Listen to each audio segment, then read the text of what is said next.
The 56th plenary meeting of the General Assembly is called to order. The General Assembly will begin its consideration of Agenda Item 62, entitled The Situation in the Temporarily Occupied Territories of Ukraine.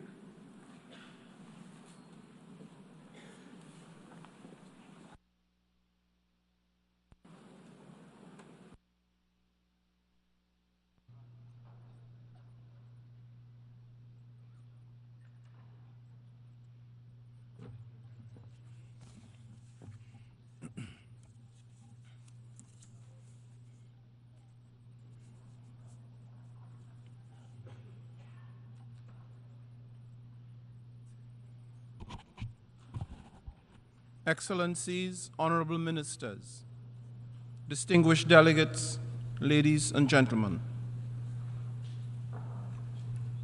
Tomorrow, the 24th of February, marks the second solemn anniversary of the launch by the Russian Federation's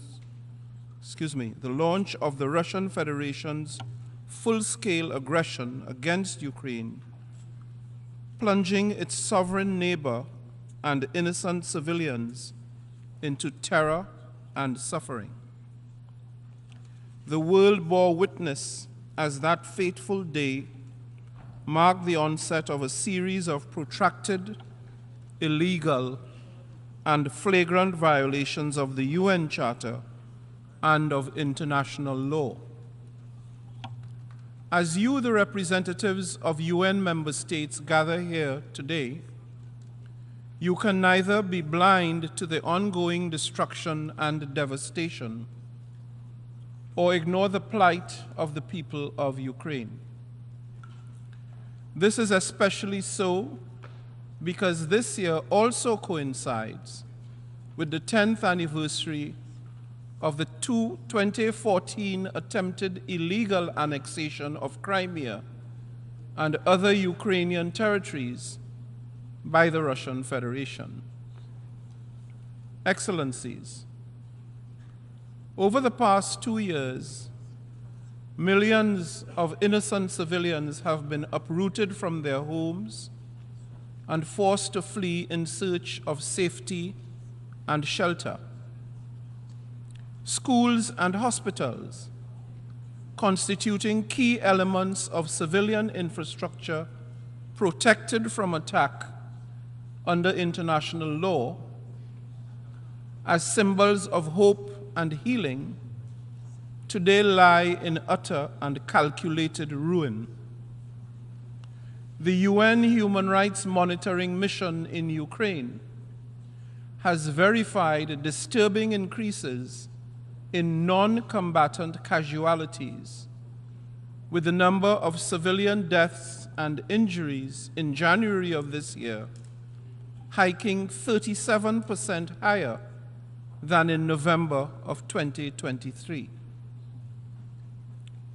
And in the midst of all of this, we must not overlook the peculiar situation of Ukrainian children, thousands of whom were torn from their families and forcibly deported to Russia, thus stripped of the warmth and safety of their homes and loved ones.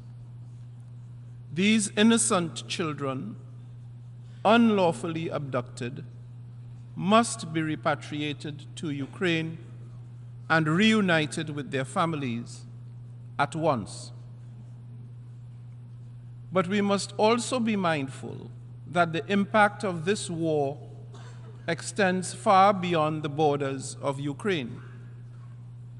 The environment, the silent victim of conflict, is threatened by the chemical effluent released from damaged facilities and from the increased pollution and greenhouse gas emissions associated with the ongoing fighting. Further, the militarization of the nuclear sites runs the real risk of a nuclear accident, an outcome that would undoubtedly spell a disaster of epic proportions. And ultimately, the war has affected every member state gathered in this hall, whether in the form of soaring food prices or in the context of energy insecurity. Without doubt, this needless war has been a significant catalyst in reshaping world geopolitics and geoeconomics, not only inflicting direct harm on the countries involved, but also impeding the developmental progress of numerous others, especially developing countries. It is actively undermining the very foundations of our UN Charter, threatening the principles of sovereignty and territorial integrity we all committed to hold dear and to defend. It has bred and accentuated distrust, instability, and unpredictability on a global scale. It has disrupted the delicate balance of international relations at a time when unity, solidarity, and cooperation are absolutely crucial to multilateral problem solving. Excellencies, we are simultaneously grappling with the existential threat of climate change and strive to achieve the Sustainable Development Goals. We cannot afford to let aggression and conflict derail our progress. We must never forget, war stands in direct opposition to the goals we have committed to pursue. Consequently, the responsibility falls upon each and every one of us to uphold and to defend the principles enshrined in the UN Charter, our charter, and in doing so, to ensure the primacy of and respect for the rule of law. That includes heeding the orders of international courts, particularly those rendered by the International Court of Justice in March of last year, calling for the Russian Federation to immediately suspend its military operations in Ukraine. While the Security Council may be paralyzed by division, let us draw strength from the collective voice of the General Assembly, which has pronounced itself condemning the aggression and demanding the immediate, complete, and unconditional withdrawal of Russian military forces from the territory of Ukraine within its internationally recognized borders. Beyond condemnations, we, the United Nations, must actively work towards a comprehensive, just, and sustainable peace in line with the charter of this organization. The resolution adopted by the General Assembly a year ago provides a roadmap to achieve this goal. I note with appreciation the international consultations that have occurred in Denmark, Saudi Arabia, Malta, and most recently in Davos, Switzerland. These consultations build on the General Assembly's resolutions and represent crucial steps towards finding a permanent solution to this crisis. We must support all efforts that could open the possibility of a process aimed at resolving this conflict through diplomacy and dialogue, always ensuring that such processes align with the foundational principles of the Charter, international law, and General Assembly resolutions. Excellencies, honorable ministers, as we reflect on the 2 years of anguish and hardship, let us emerge from this place with a resounding message of solidarity and unwavering support to the resilient people of Ukraine. They have endured unimaginable suffering with dignity, courage, and resilience, and continue to marshal the strong determination to defend their homeland. As the United Nations and this General Assembly, we must stand with them in their quest for justice and peace. And as your President, I join you in this clarion call. Let us redouble our efforts to end wars and usher in a future of hope, promise, and prosperity for the people of Ukraine and Russia alike, and indeed elsewhere without exception.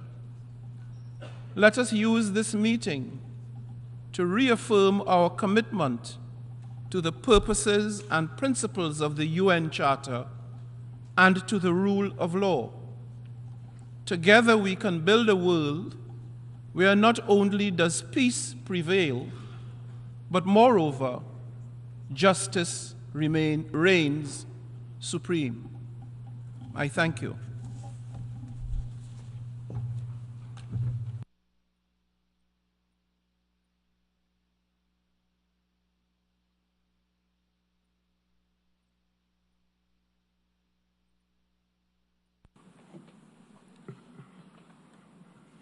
As announced yesterday via the e-delegate portal, I would like to remind members that they are encouraged to limit their statements to no more than 5 minutes in order to allow as many delegations as possible to deliver statements at the meeting this morning before continuing on Monday, the 26th of February.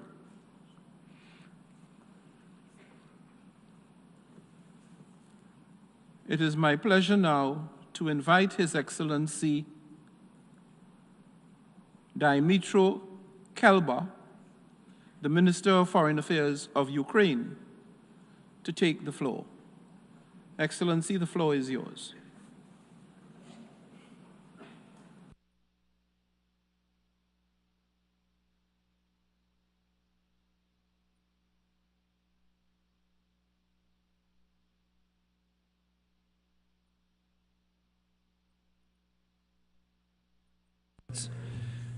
I am grateful to all UN member states who have consistently supported important General Assembly calls condemning Russian aggression against Ukraine and urging Moscow to cease hostilities. This Assembly has demonstrated on numerous occasions that the global majority stands on the side of Ukraine, which is effectively the side of the UN Charter, international law, and peace. Over 140 member states have chosen exactly such a fair stance. This represents roughly 3/4 of the United Nations. If this Assembly could end the war and restore Ukraine's territorial integrity through passing a bill, Ukraine would already be at peace. If Russia had implemented the order of the International Court of Justice of March 16, 2022, we would also already be living in peace. Let me remind you that the court indicated among its provisional measures that the Russian Federation shall immediately suspend the military operations it began on February 24, 2022 in the territory of Ukraine. End of quote. This legally binding decision remains in force today. We can also see that in these 2 years, global security has only deteriorated. More and more wars and conflicts are flaring up across the globe. One of the reasons for this is the bleeding wound in the heart of Europe. Unfortunately, Russia ignores the will of the global majority. It continues its aggression and throws more and more men into the flames of war. It persists in killing and maiming Ukrainian soldiers and civilians, as well as brutally violating basic human rights in the occupied territories. Distinguished delegates, Russia cannot ignore the voice of the world majority if we all take a principled stance and act together. The peace formula proposed by President Zelensky represents exactly such an opportunity. You are all aware of the formula's 10 points. They envisage not only the end of hostilities, but also proposals to strengthen food security, nuclear safety, environmental protection, energy security, international justice, human rights, and respect for the UN Charter. Ukraine has been working tirelessly to mobilize international support for our peace plan. In less than a year, the number of countries and international organizations taking part in peace formula meetings went up from 15 to 82. And I thank every nation and every institution, including the United Nations, for joining. This demonstrates a growing global understanding that the peace formula is the only way forward to a just and lasting peace. Most importantly, countries involved in this process represent all continents and regions of the world. This is not a Western undertaking. This is a truly global initiative based on the UN Charter and relevant General Assembly resolutions. Ukraine is now actively working with partners to prepare the first Global Peace Summit that is set to take place in Switzerland. I strongly encourage every UN member state present in this assembly to take active part in the process and attend the future Global Peace Summit. This will be a real opportunity to agree on a fair and comprehensive vision of peace. Once we have this global and common position, Russia will have no other choice than to engage in this process in good faith. Mr. President, dear member states, the scale of this war and its global implications are enormous, as well as the suffering of Ukrainians. I particularly drive your attention to the fate of thousands of prisoners of war who are still in Russian captivity. They are often mistreated, and Russia obstructs access of international monitors to them. They must be released and exchanged. Human rights violations in the occupied territories include political persecution, arbitrary detentions, torture, and sexual abuse, as well as forced conscription and intentional altering of demographics. Stealing Ukrainian children and taking civilian hostages are some of the most horrible Russian crimes. In our view, UN can and should be more active and swift in deploying existing instruments and developing the new ones when necessary to help bring back Ukrainian children deported to Russia, return civilian captives, the most internationally overlooked vulnerable group, prosecute systemic cases of sexual violence committed by Russian soldiers against Ukrainian civilians and servicemen, and crimes against environment. There is literally not a single atrocity listed in the Rome Statute that Russia has not committed in the course of this war. And it is not surprising that the Russian president himself is on the ICC wanted list for stealing Ukrainian kids. And with all of this in the background, Russia has enough insolence to try to shift the blame and evade responsibility. It spread numerous lies in order to manipulate public opinion abroad and blame others for the war that Moscow says started and refuses to end. I therefore call on everyone present in this assembly and outside of it to dismiss Russian lies. They are nothing more than attempts to shift the blame and avoid responsibility. The only reason for this war has been and remains Russia's denial of Ukraine's right to exist and its continued colonial conquest. Moscow's aim is to destroy Ukraine, and they're quite outspoken about it. Dear colleagues, fellow diplomats, no nation in the world wants peace more than Ukraine. Our country suffers the most, but we also know that peace must be just and durable. Simply putting the war on hold and hoping that the aggressor will be merciful enough to eventually choose peace is not a realistic plan. Those who say that Ukraine just needs to negotiate with Russia and end the war are either ill-informed or never followed what happened between 2014 and 2022. During that 8 years, Ukraine and Russia held approximately 200 rounds of peace negotiations in various formats and made 20 ceasefire agreements. All of these peace efforts ended 2 years ago, when Russia tore apart the Minsk process and launched its full-scale invasion of my country. Why would anyone suggest today that following the same logic will bring us to a different result? Ukraine's peace formula remains the only serious peace proposal on the table. and every peace-loving nation in this assembly, and I'm certain that the absolute majority of you represent peace-loving nations, can add its diplomatic weight to putting the peace formula in action. If we are serious about restoring peace not only in Ukraine but also globally, it is time to abandon wishful thinking and engage in realistic and hard work. The Global Peace Summit offers exactly such a concrete and realistic path to peace. I urge all of you to assist us in the undertaking. And I would also like to conclude by saying thank you to every nation that has stood by the people of Ukraine throughout these terrible years. We shall jointly prevail. Thank you.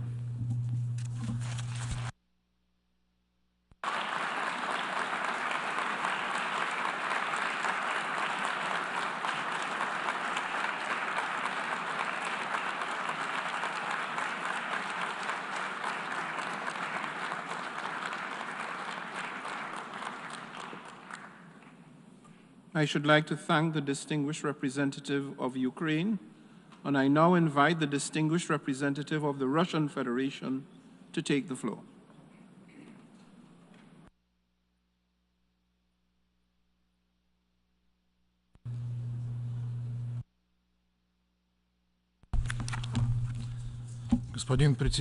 Mr. President, I think that for anyone who is capable of an independent, unbiased analysis of the situation, it is obvious that the topic under discussion today at the United Nations General Assembly has nothing to do with reality and serves solely to promote a political agenda. The reality is that there are no temporarily occupied territories of Ukraine, but there are Russian regions such as Crimea, the 10th anniversary of the reunification with which we will celebrate in March, and the regions which acceded as a result of the legitimate expression of the people's will, the Donetsk and Luhansk republics, as well as the Kherson and Zaporizhia regions.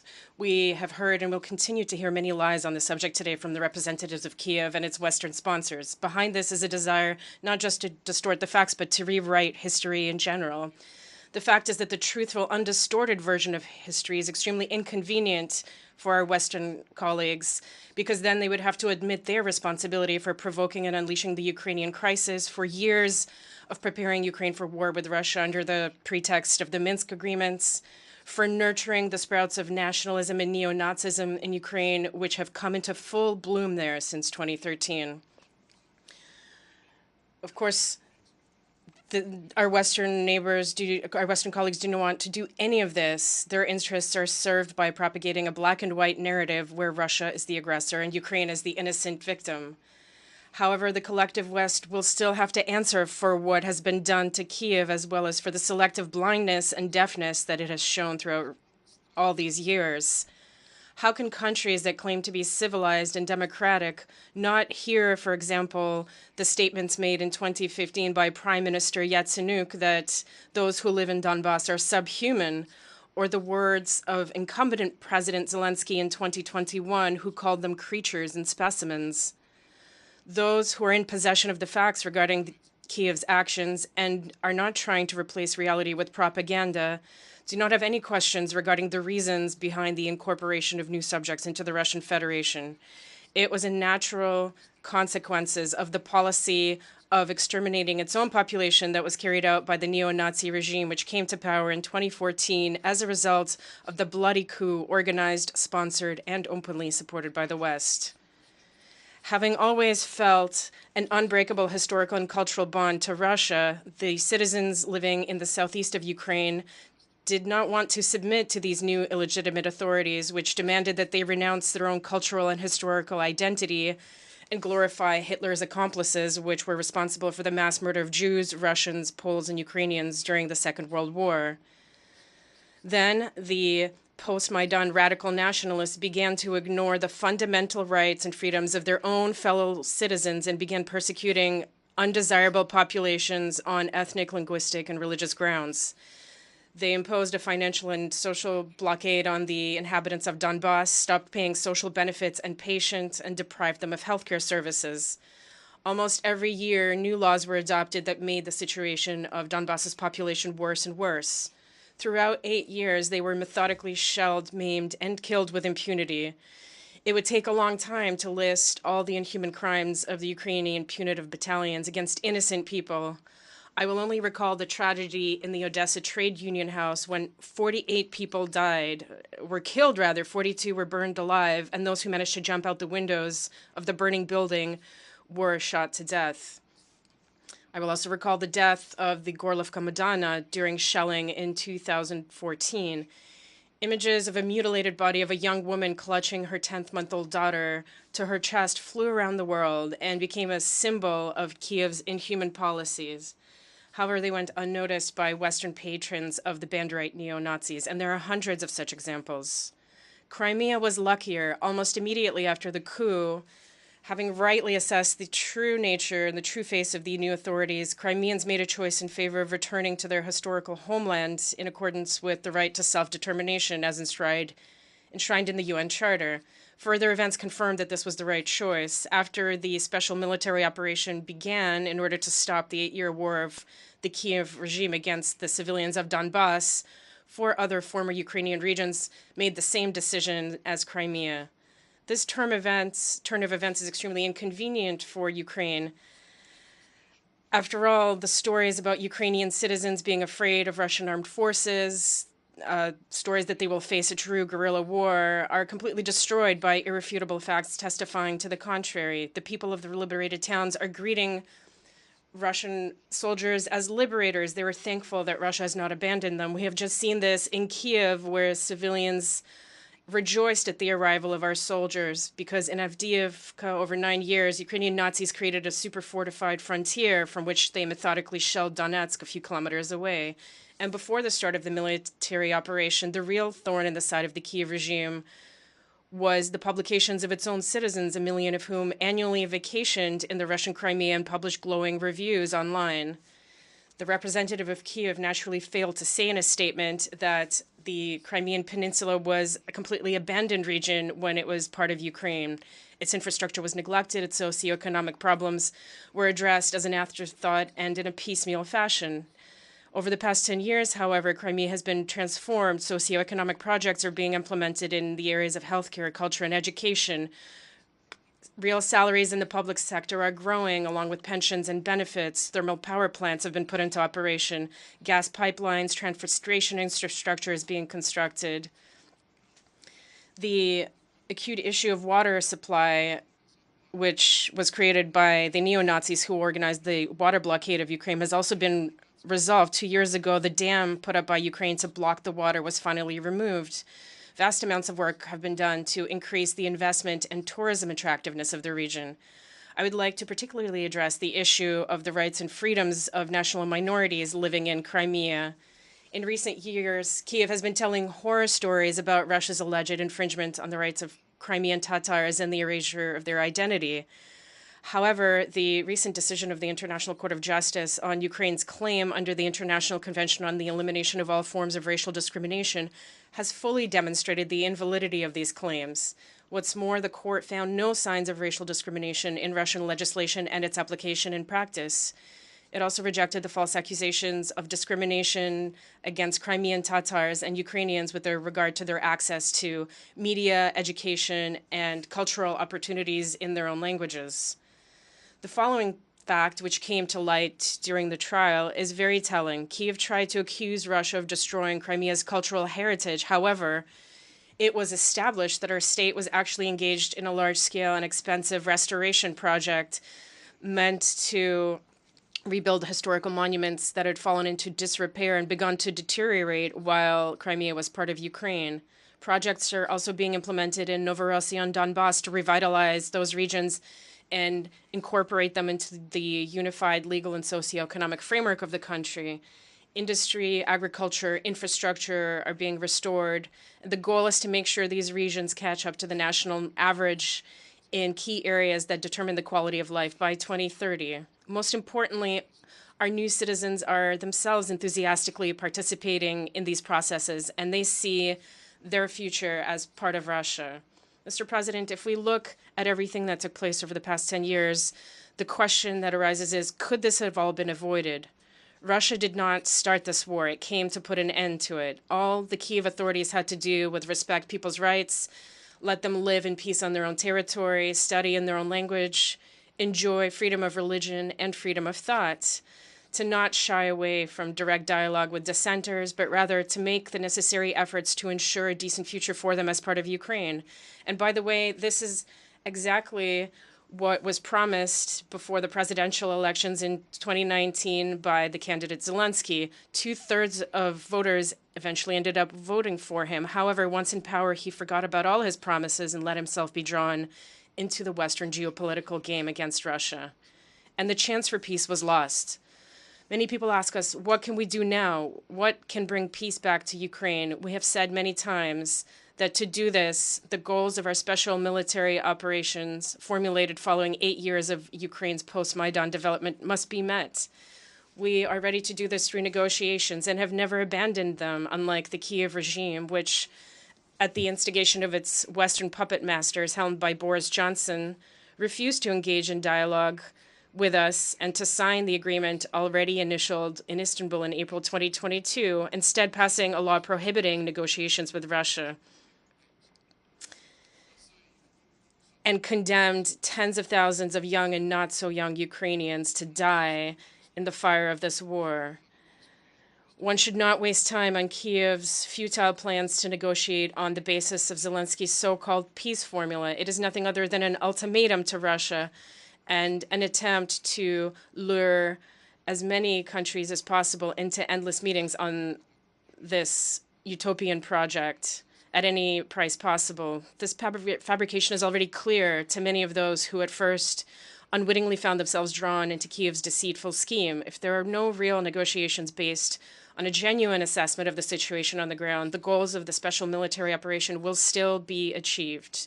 Mr. President, 8 years ago, on February 22nd, 1944, an order was issued to award Mortar Platoon Commander Junior Lieutenant Semyon Ivanovich Zelensky the Order of the Red Star for the valor and courage he displayed during the liberation of Ukraine from the German Nazis.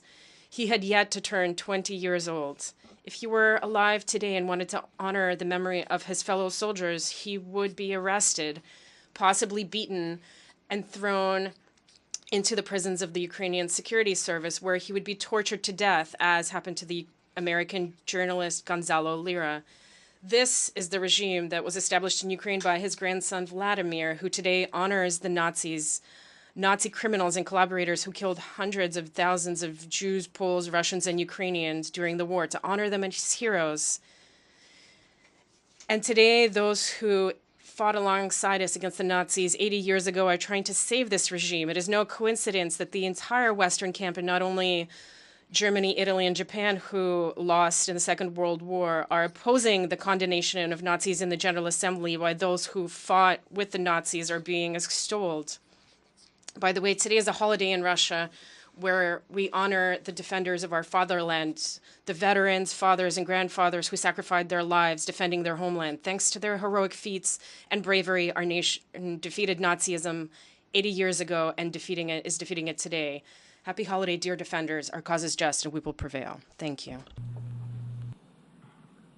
I thank the distinguished representative of the Russian Federation, and I now invite His Excellency Xavier Bettel, the Deputy Prime Minister of Luxembourg, to take the floor.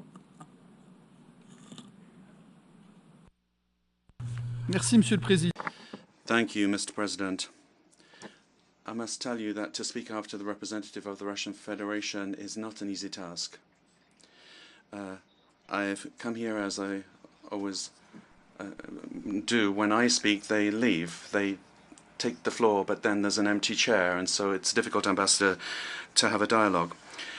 Well, I'm one of the rare heads of state and government that had contact with both the presidents of Russia and Ukraine at the beginning of the conflict. I did that because in order to have a dialogue, you need to listen to people. And even though it might surprise some people that I had President Putin's ear, I also had President Zelensky's ear, of course.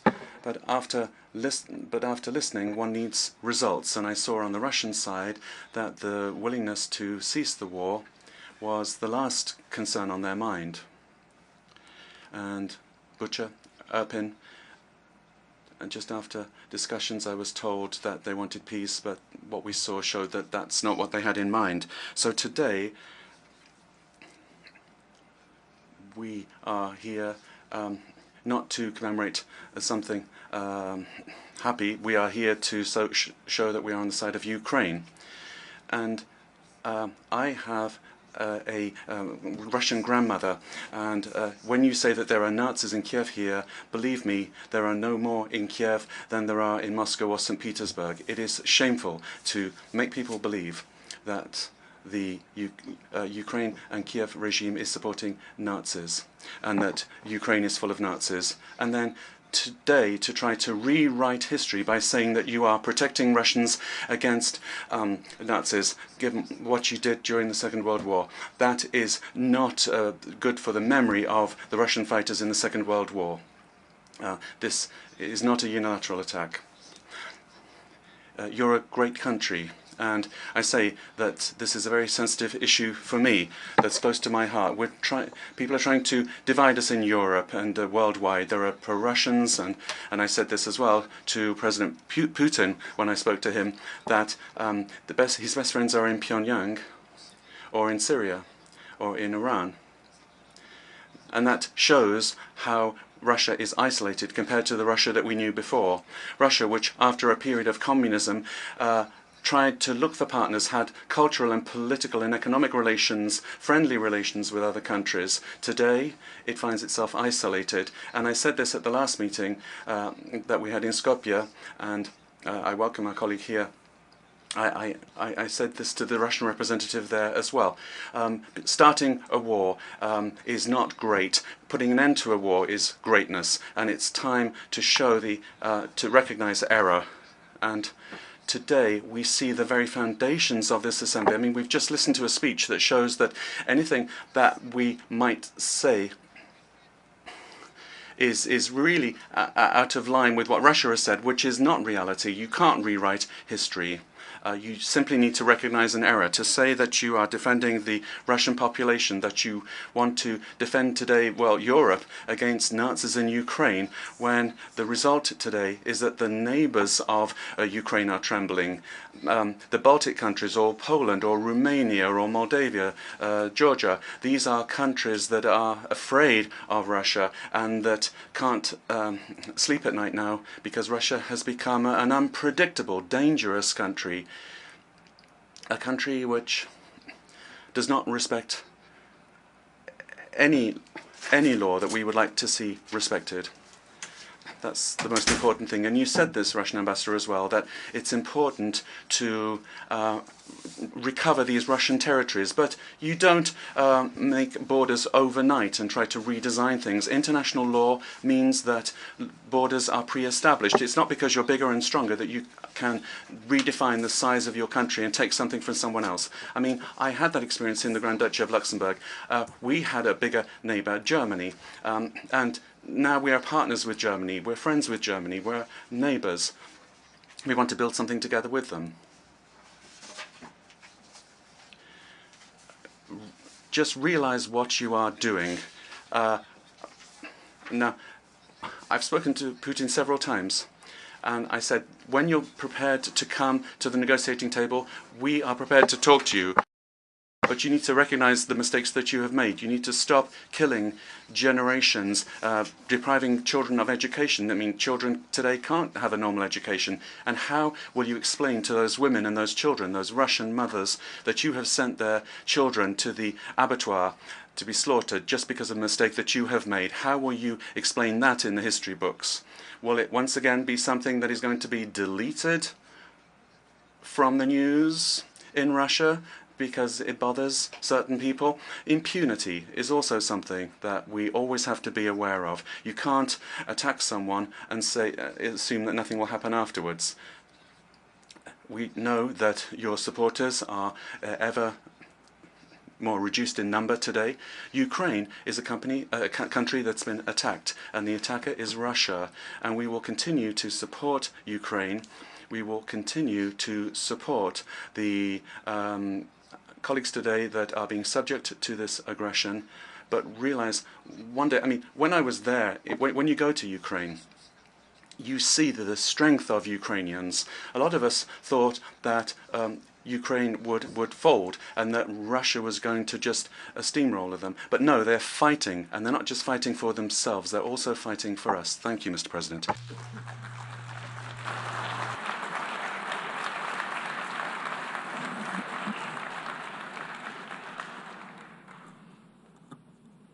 I thank the distinguished representative of Luxembourg, and I now invite the distinguished representative of Slovenia, Her Excellency Tanja Fajon, Deputy Prime Minister and Minister of Foreign Affairs and European Affairs, to take the podium. Thank you, Mr. President. These days we are marking the second anniversary of Russia's full-scale invasion of Ukraine, and almost 10 years since the destabilization of the region has begun with the annexation of the Crimean Peninsula. The second and 10th anniversary are an opportunity to recap what the UN and its member states can do in order to stabilize the region and bring just and lasting peace to Ukraine. There have been many discussions about what can be done and what should be done in this respect. Allow me to present Slovenia's take in few points. 1. Peace. Peace should come to Ukraine. It may seem impossible at times, but it will happen. What we can do to expedite it is to support the peace process that is taking shape within Ukraine's peace formula. Russia needs to do its part. Russia must stop the aggression and immediately and unconditionally withdraw from the territory of Ukraine within its internationally recognized borders. Its war rhetoric and threats need to cease. Another important step towards peace where we can aid Ukraine is to support global and regional initiatives aimed at providing a stable foothold for its reconstruction and environmental recovery. Slovenia is gravely concerned with existing environmental impacts of the war and is dreading potential ones. All of us can continue to support the EIEA and its efforts to prevent a nuclear accident in Ukraine. 2. International humanitarian law should and must be respected. With all the ruined homes, hospitals, and schools, and with civilian casualties on the rise for the consecutive months, this is obviously not the case. If lasting peace is to come to Ukraine, accountability needs to be assured. What we can do in this respect is to lay the groundwork for justice to be served in the future. We can support the strengthening of the international legal framework and assist in the establishment of the Special Tribunal on the crime of aggression against Ukraine. The recently signed Ljubljana, the Hague Convention, is an important complementary mechanism responding to violations by fighting impunity and promoting accountability for the most serious international crimes. And 3, the humanitarian situation should be addressed. We are witnessing the largest humanitarian crisis in Europe since World War II. An estimated 14.6 million Ukrainians will need humanitarian assistance in 2024. And we should take care that it reaches as many as possible, especially in light of increasing needs in other crisis areas around the world, such as Gaza. Slovenia will do its part. At the same time, 30% of Ukraine is contaminated with landmines, the highest percentage of any country in the world. We see humanitarian demining as a vital step towards normalization and economic recovery of the country. Mr. President, let me conclude with the following. There is no room for double standards. No one should ignore violations of international law, neither in Ukraine nor in Gaza. We will not allow undermining of international organizations. We will not allow undermining of our institutions. We demand respect for international humanitarian law and human rights law across the board by everyone, everywhere, and at all the time. Thank you, Mr. President.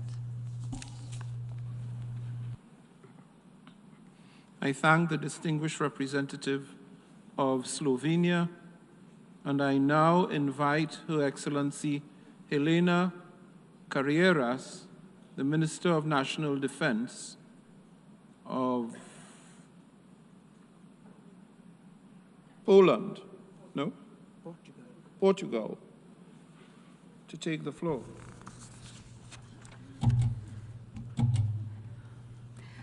President, I welcome the opportunity to address the General Assembly on the situation of the temporarily occupied territories of Ukraine. It has now been 10 years since Russia's illegal annexation of Crimea and 2 years since Russia's full-scale invasion of Ukraine. More than 700 days of death and destruction have passed. More than 700 days of a war that has taken its toll on innocent civilians, with a disproportionate burden inflicted on women, children, and the elderly. More than 700 days of human suffering, death, injury, displacement, loss of critical infrastructure, reduced access to healthcare and education, and curtailment of human rights and fundamental freedoms.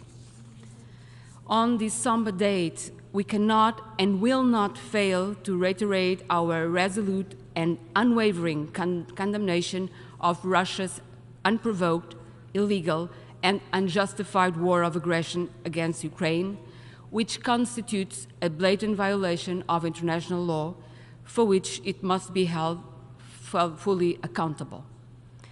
From the outset, Portugal has been unequivocal about where we stand, side by side with Ukraine in the defense of rules, principles, and values that should guide us all.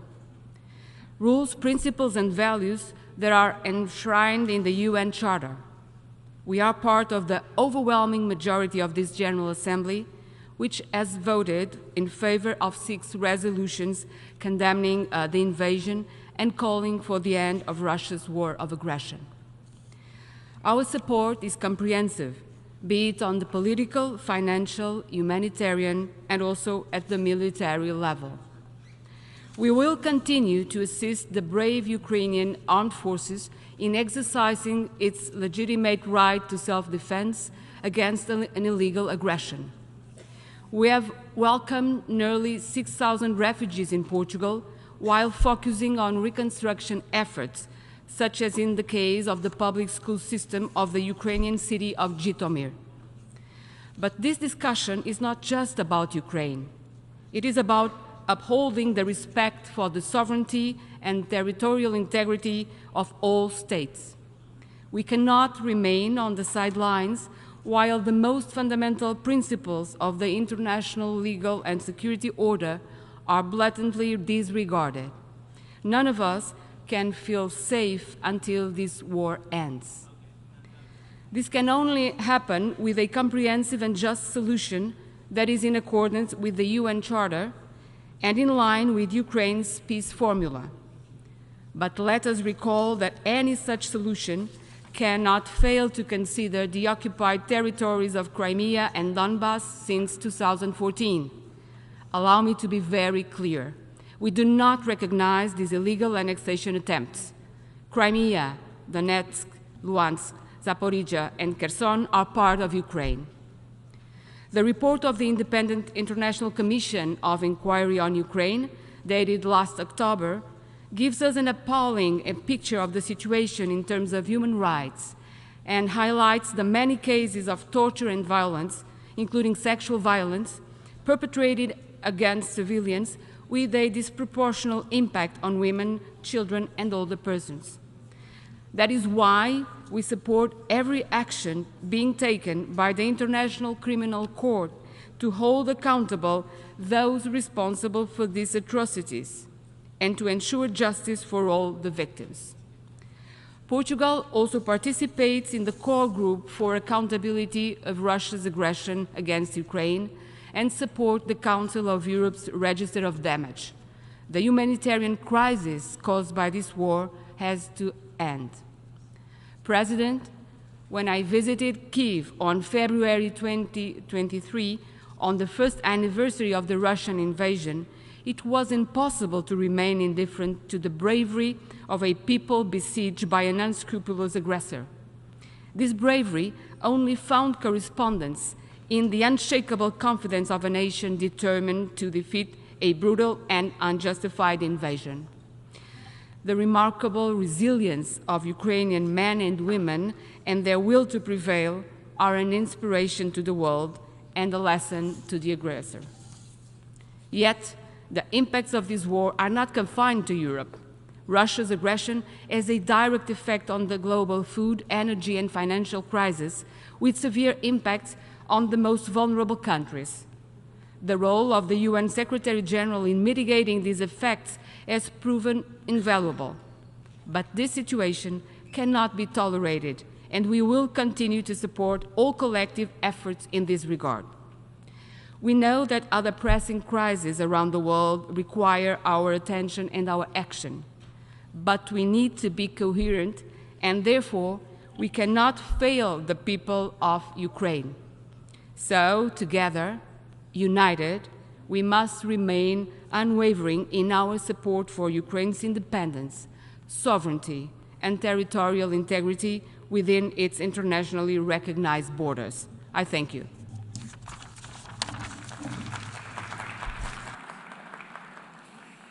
I should like to thank the distinguished Minister of National Defense of Portugal. And I now invite His Excellency Buhar Usmani, the Minister of Foreign Affairs of North Macedonia, to take the floor.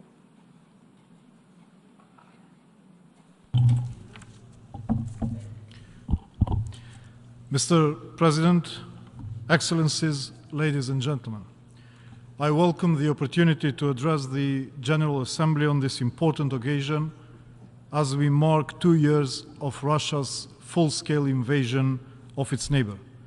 2 years, a war of aggression in Europe in the 21st century. 2 years of Russia's continued attempt to influence, interfere, and disrupt democracies and democratic processes across Europe, and 2 full years of death, destruction, and human suffering. Excellencies, I urge Russia once again to end this senseless war and withdraw its troops from the sovereign territory of Ukraine. Russia violated the basic principles of international law and UN Charter and launched a fully fledged war of aggression against Ukraine, a UN member state, and a peaceful neighbor. We condemn and reject the attempted illegal annexation by Russia of Ukraine's territories, as we have witnessed since 2014 with the occupation of Crimea and Sevastopol. Furthermore, Russia has committed a wide range of violations of international humanitarian law and international human rights law, which have been documented by international monitoring mechanisms alleging war crimes. North Macedonia is also strongly concerned and condemns Russia's unlawful deportation of Ukrainian children to Russia and Belarus, and calls upon them to ensure their safe return. Mr. President, the war of aggression against Ukraine stands in stark contrast to our shared commitment to peace, human rights, and fundamental freedoms, shaking security fundamentals of Europe. This war has changed our way of life and challenged the very essence of the word freedom. Along with our strong condemnations of Russia's aggression against Ukraine, we concurrently condemn Russia's continuous attempts to interfere, influence, and disrupt democracies and democratic processes across Europe. While we are witnessing a full-scale war against Ukraine, in parallel, we are observing ongoing hybrid threats across Europe's regions and in Balkans also. The hybridity of Russia's hostile campaigns beyond Ukraine diverge from region to region, but the pattern and the anticipated end results are identical, generating instability and chaos. Russia, through its known hybrid means, is present in every societal pore. In North Macedonia and across our region, in the heart of Europe, we feel the adversity and the negative effects of this strategic influence. The security risks for Europe are imminent. It's clear, lingering threat to the whole of Europe, and we must say no to Russia's hostile campaign. Our response to this is defining our own future trajectory. Our response is clear: no to Russia, yes to Europe, strong, united, and integrated. Our shared no to Russia has to be loud, resolute, and consistent. It is our duty to expose Russia across the multilateral space and to keep insisting on moral, legal, and political accountability, to disarm and dismantle the system of disinformation and false narratives, to separate good from bad, truth from lies, right from wrong. Our country belongs and stands aside with the rest of the free world that believes in the ideals of peace, liberty, and democracy, fully aware and cognizant of the ultimate value and importance of these differences. North Macedonia is a functional multi-ethnic democracy resting on solid foundations. Our past and present speaks of a resilient society capable to withstand different trials and challenges. Mr. President, we must say no to Russia for the sake of the new generations, so they can live in peace, freed from fear of war and distrustful sense of insecurity, that the destiny of the Ukrainians could one day be their own. We reiterate the importance of investigating the war crimes on the territory of Ukraine, and North Macedonia will continue to engage in the work of the core group on options for the establishment of a tribunal on the crime of aggression against Ukraine. Excellencies, the discussion in this plenary is not only about Ukraine, but about each and every country present in the General Assembly. It is about respecting the sovereignty and territorial integrity of all states who rely on the norms and principles of international law and observe the Charter of the United Nations. It is about our shared democratic values and interests. It is about the sovereign rights of each state to choose its future. It is about the sovereign right of each state to defend itself against aggression. And the Russian Federation, a P5 member, violated these fundamental principles cherished by all and agreed upon by all. I call you to stand united and support Ukraine. Thank you so much.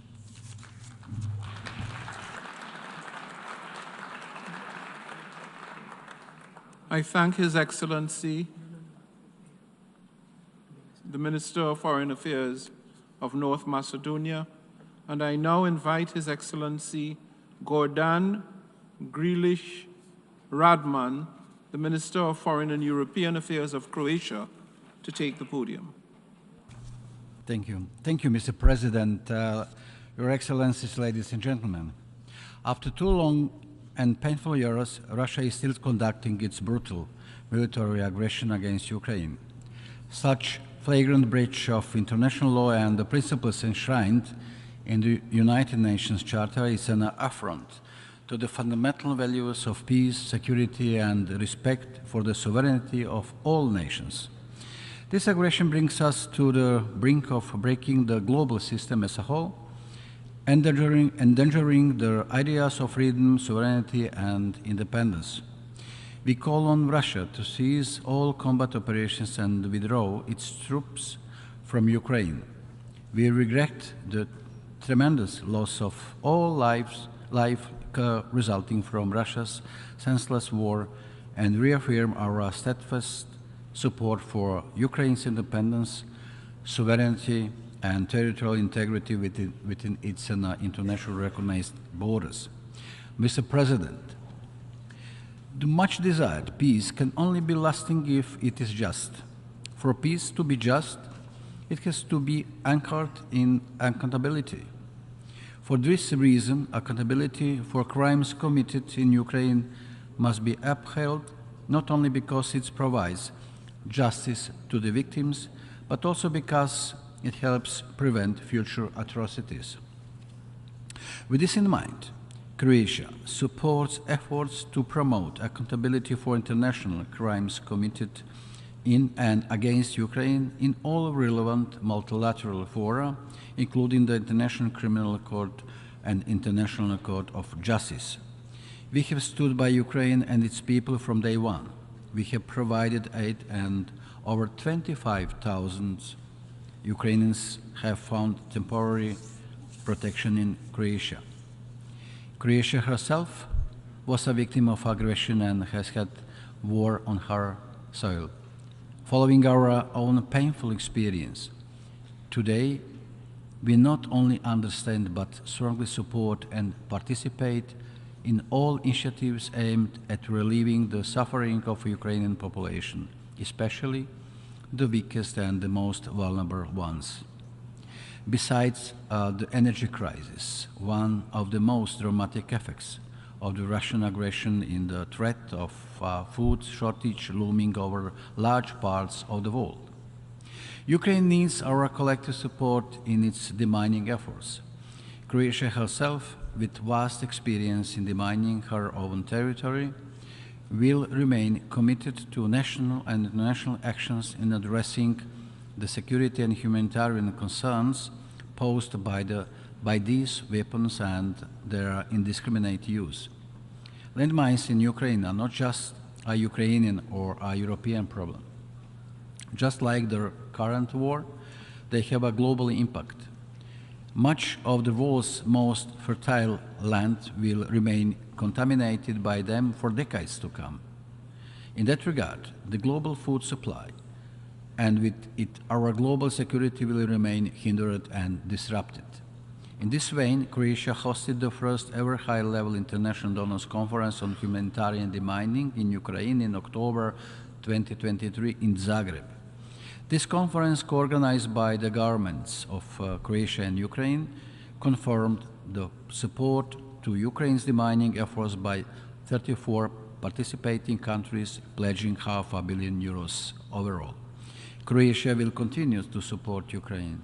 The aggression against Ukraine concerns us all in all corners of the world. Our collective efforts to achieve just and lasting peace in Ukraine must be redoubled.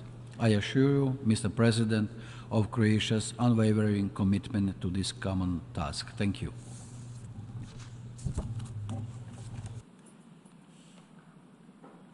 I thank the distinguished Minister of Foreign and European Affairs of Croatia, and I now invite His Excellency Ignacio Cassi, the head of the Federal Department of Foreign Affairs of Switzerland, to the podium.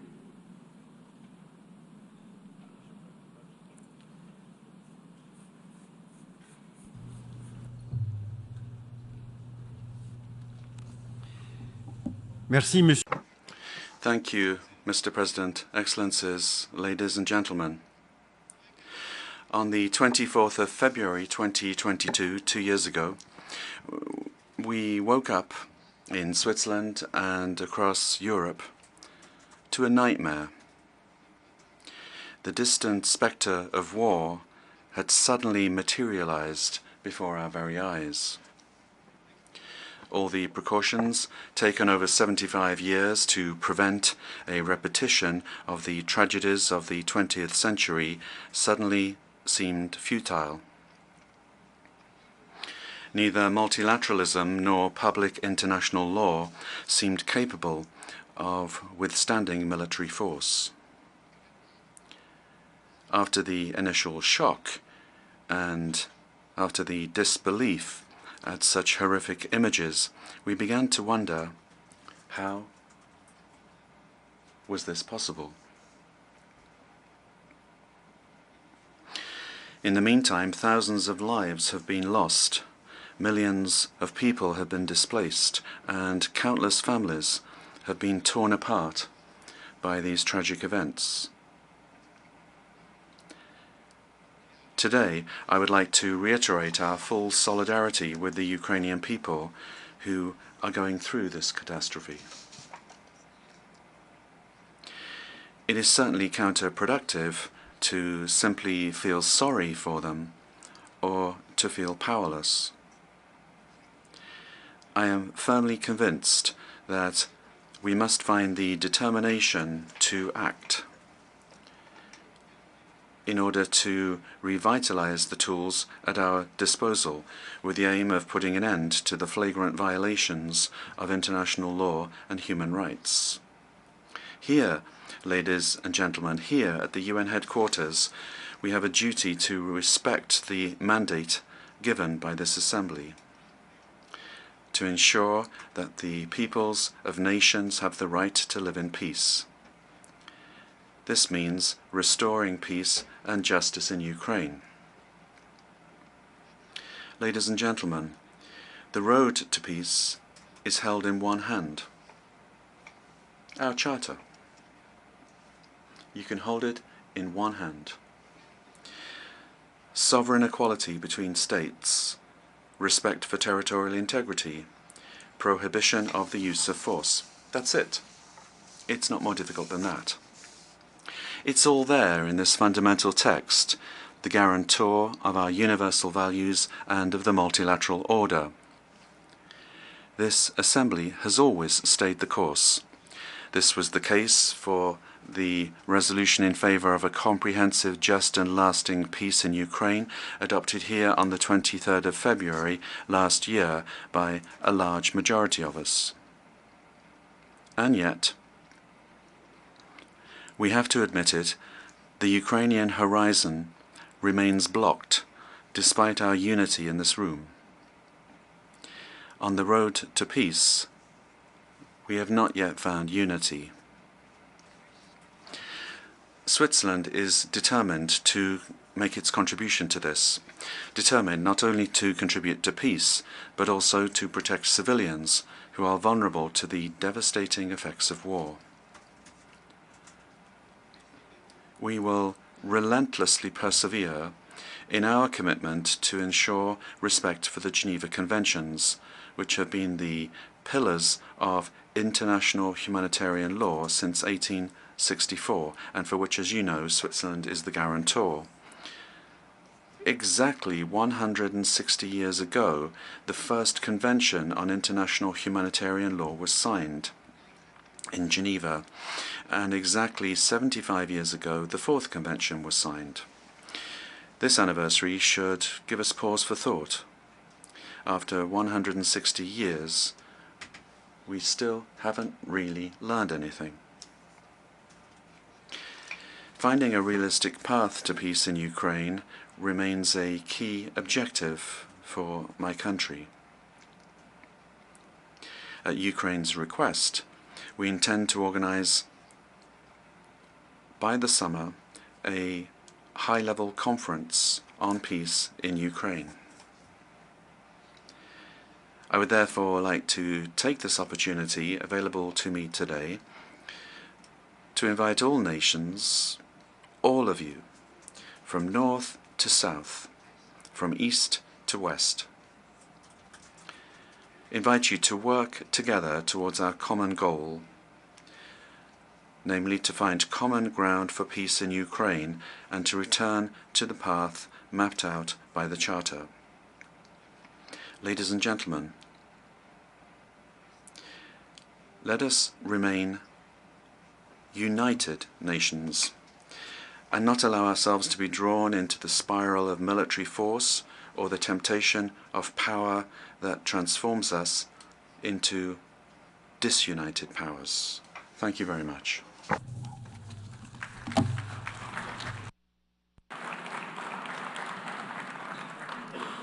I thank the head of the Federal Department of Foreign Affairs of Switzerland, and I now invite His Excellency Radoslaw Sikorski, Minister of Foreign Affairs of Poland, to the podium.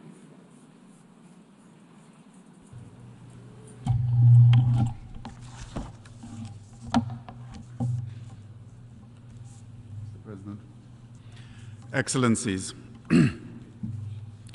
on the 21st of February 2022, 3 days before the Russian invasion of Ukraine, Kenya's permanent representative to the UN, Ambassador Martin Kimani, spoke in the Security Council.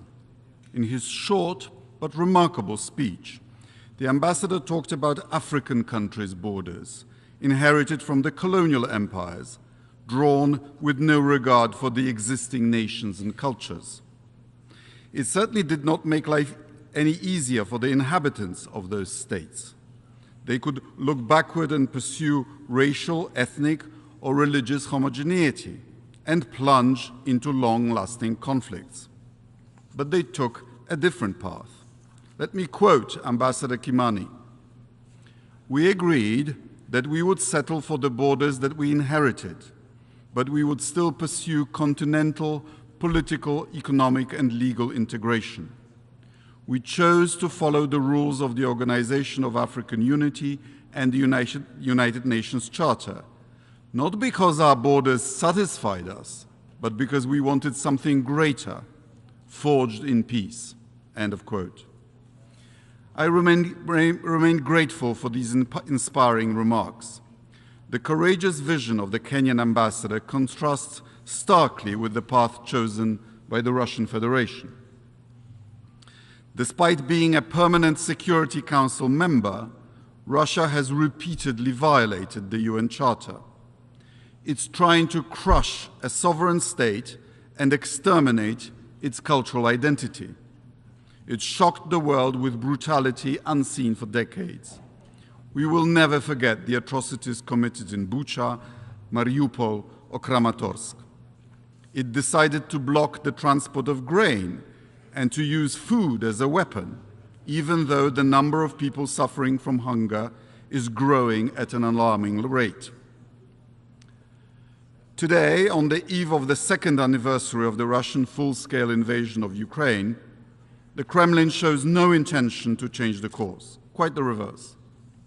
The aggression resonates globally, causing economic turbulence that affects us all. 2 years ago, the General Assembly adopted the resolution condemning Russia's violation of Ukraine's territorial integrity.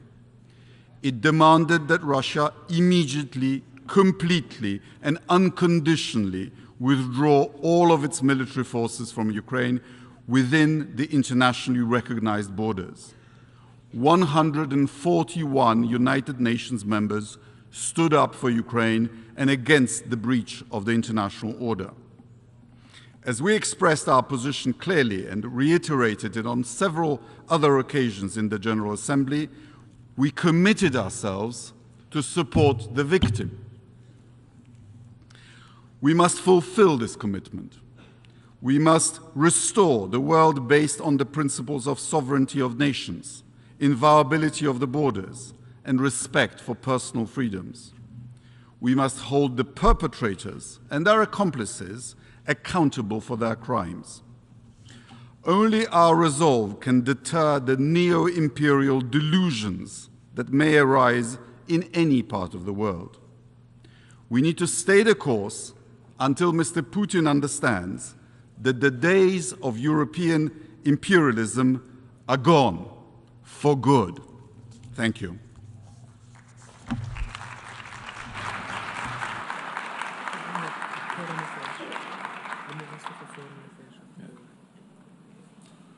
I thank the Minister of Foreign Affairs of Poland, and I now invite His Excellency David Cameron, Secretary of State for Foreign, Commonwealth and Development Affairs of the United Kingdom, to take the podium.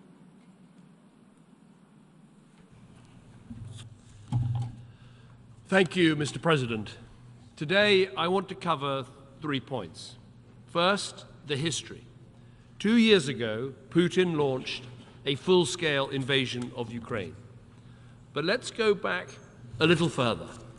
In 2008, I visited Tbilisi in Georgia shortly after Russian forces invaded South Ossetia. I said then that if we did not stand up to Putin, he would be back for more. In 2014, I was Prime Minister as his little green men seized control of Crimea. I said again that if we did not stand up to Putin, he would be back for more. Now, having tried and failed to conquer all of Ukraine, the lesson of this history is clear. If we do not stand up to Putin, he will be back for more. Compared to 2008 and 2014, I do believe the world has started properly to wake up to Putin's menace. Yet here is the tragedy of it all. Prior to 2014, did Ukraine pose a threat to Russia? No. Did Russia object to the formation of the Ukrainian state in 1991? No. Did it in 1994 when signing the Budapest Memorandum? No. In fact, Russia pledged never to use force against Ukraine.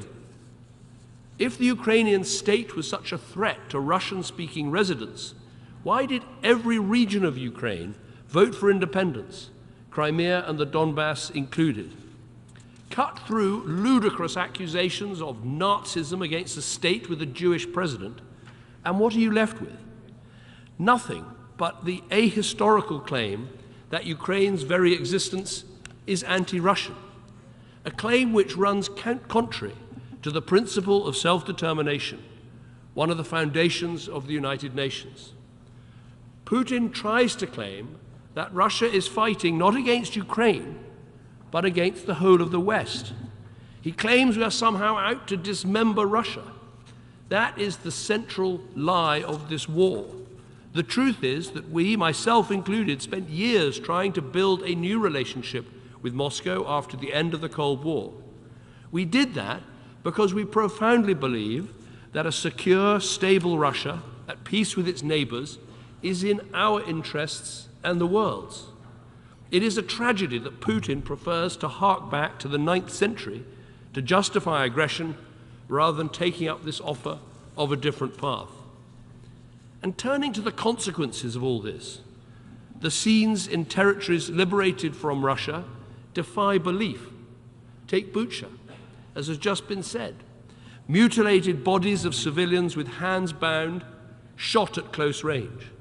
A children's center turned into a torture chamber. The rape of teenage girls. Disturbing radio intercepts of Russian soldiers referring to this as cleansing.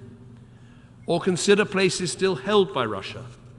Business gone, independent media quashed, the rights of minorities such as the Crimean Tatars denied, sinister re-education centers, forcible deportations with children torn from their parents to be raised as Russians, Ukrainians forced to accept Russian passports or drafted to fight for Putin, citizens forced to vote in sham referendums, and now, outrageously, Russian presidential elections held on Ukrainian territory.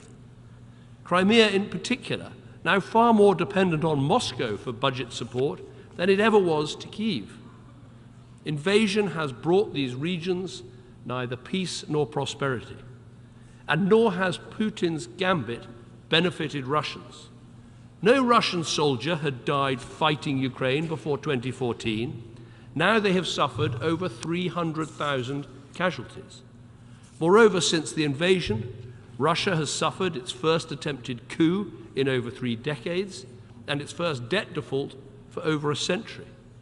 Nor has the rest of the world been spared the consequences of this war. Rising energy and food costs have fueled inflation. This has had consequences, especially for the world's poorest. And this leads to my final point, why we must stay strong. 2 years on, I recognize some want to rethink. There is a sense of fatigue. There are other problems. A compromise might seem attractive. But this is wrong. We must recognize the cost of giving up. Putin has said there will be no peace until Russia's goals are achieved. And in his recent interview, he studiously avoided confirming he was satisfied with the land seized from Ukraine at present. This is not a man seeking compromise. Rather, this is a neo-imperialist bully who believes that might is right. And an unjust peace now merely invites a return to fighting in Ukraine when it suits him. But ultimately, we must stay strong, not only for the sake of Ukraine. Yes, Ukraine has been wronged. Yes, we admire their decision to pursue a democratic path and fight for their right to do so. But crucially, we also know that this matters to all of us. If Putin were to eke out some kind of win, the rest of the world would suffer too. What starts in Ukraine would not end there. Putin could easily apply his distortions of history elsewhere, such as Moldova or the Baltic states. and others will be emboldened to turn to fighting when it suits them. No country with a large aggressive neighbor would be safe. And that leads to the other great lie. Russia poses as a friend of those who feel cut out by the international system, but it has shown no interest in changes to make it fairer, such as Security Council reform. It does virtually nothing to support the key funds to back the poorest in our world, such as Gavi or the Global Fund, or IDA under the World Bank. And its actions in Ukraine are so brazen so as to threaten the system itself. So yes, we should stand by Ukraine, but not just for Ukraine, not just for Europe, but for the world, and a simple principle: the security of borders, the sanctity of nations, the principle of self-determination. Ukraine's fight is our fight, the world's fight, and the world must stay strong. Thank you.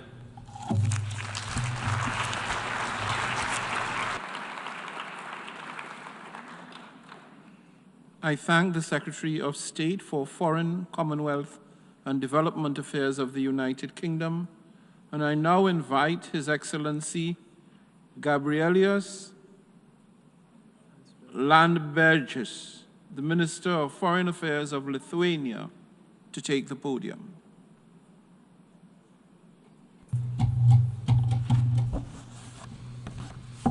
Mr. President, distinguished delegates, tomorrow we will mark 2 years since the start of Russia's full-scale invasion of Ukraine. In fact, Russia's aggression against Ukraine began a decade ago, with Russia's occupation and illegal annexation of Crimea, the city of Sevastopol, as well as destabilization of Ukraine's Donbas region. We failed to stop Russia back then, and we can see where it brought us. Russia will not stop unless it is stopped.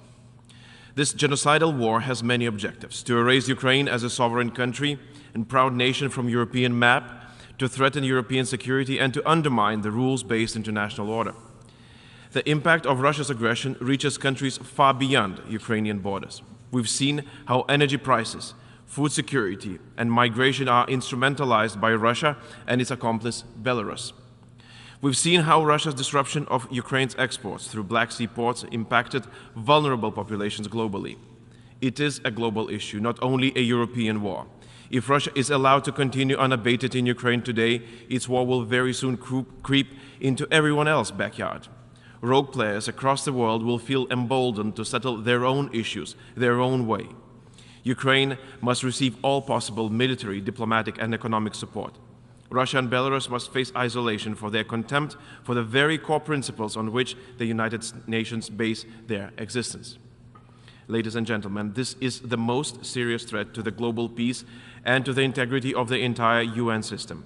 If Russia is allowed to continue violating international law with no accountability, including for its crime of aggression, I do not see how we can still sit here in these halls and discuss other issues of today or the future. I do not know what would the future hold if we close our eyes before the genocidal assault by the Russian Federation on Ukrainian children, their illegal deportation to Russia and Belarus, their forced separation from families aimed at erasing their Ukrainian identity. As Russian troops continue attacking Ukraine in several directions, as we receive new and new evidence of Ukrainian war prisoners being executed by Russian occupying forces, as Russia organizes its presidential election in the territories of Ukraine occupied by it, Russian representatives continue exploiting and testing the limits of the international system, continue being elected to governing bodies and positions at the international organizations. That is not the way it should be. Colleagues, today's Russia is driven by revanchism and neocolonial expansionist instincts of the last unreconstructed empire. Kremlin is not interested in peace unless it can dictate its terms.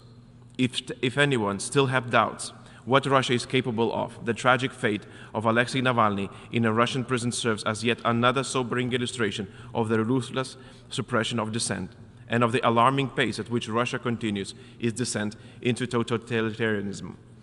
The body of Alexei must be released to his family without any further delay and any additional conditions. Russia must immediately halt its persecution of political figures, release political prisoners, and cease exploitation of the judicial system for political purposes. Kremlin, renowned for its persistent dissemination of a distorted historical narrative, has recently augmented its actions by including a number of Baltic and Polish officials into a so-called list of wanted criminals. These officials have become targets due to their outspoken opposition to Russia's historic revanchonism. Russia must stop such activities. Ladies and gentlemen, Ukraine has proposed a clear path to peace, the 10-point peace formula. We urge all nations support this initiative and to not fall into the trap of the so-called peace plans that only aim Ukraine would succumb to the aggressor's agenda. Finally, let me express an honest hope that majority of nations gathered in this hall share the imperative to collectively uphold the principles enshrined in the UN Charter, reaffirming our unwavering commitment to the victory of the just and not the aggressor. An end to this war is possible, but genuine peace cannot be attained through the Russian deceit. The only real path to an enduring peace goes via Ukraine's victory and Russia's defeat. Thank you.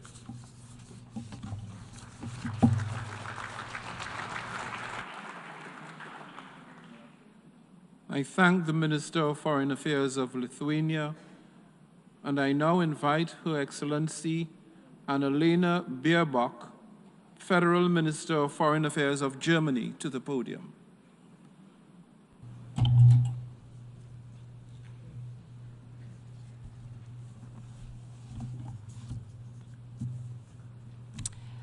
I'm afraid the world will forget about us, because everyone is so focused on Russia's war and the violence in the Middle East.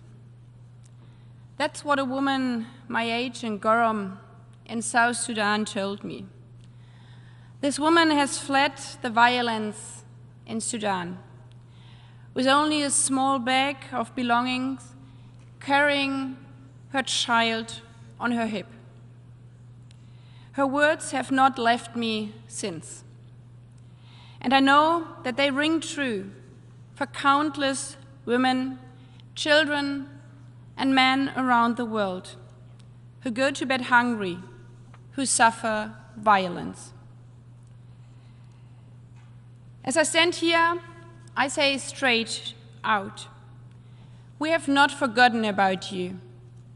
The fact that Russia's brutal war against Ukraine has been raging for 2 years does not mean that we do not see the suffering of others.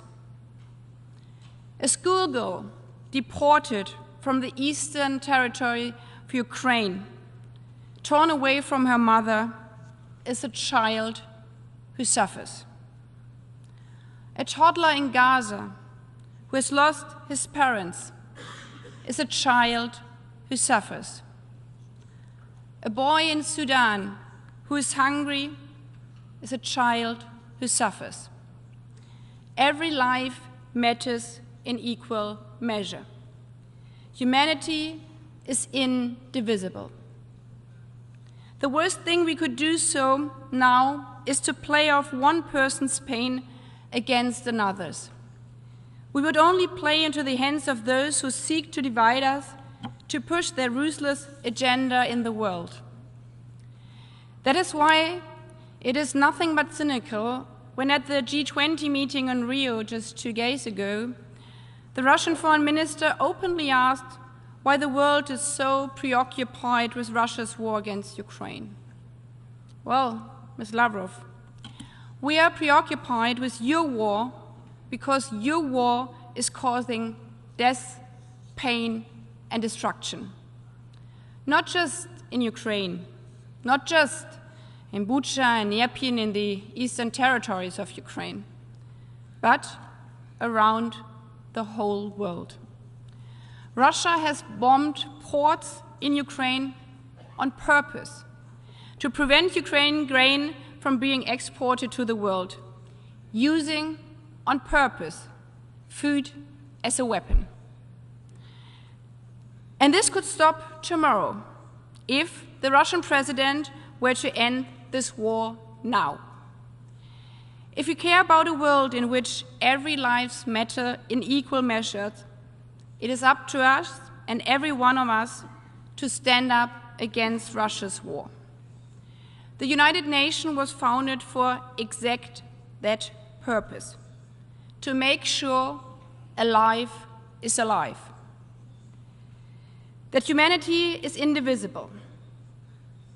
President Putin has proved again and again that to him, human lives count for nothing, neither abroad nor at home, where he now doesn't even shy away from arresting its own children, Russian children, for laying down flowers to mourn the death of Alexei Navalny.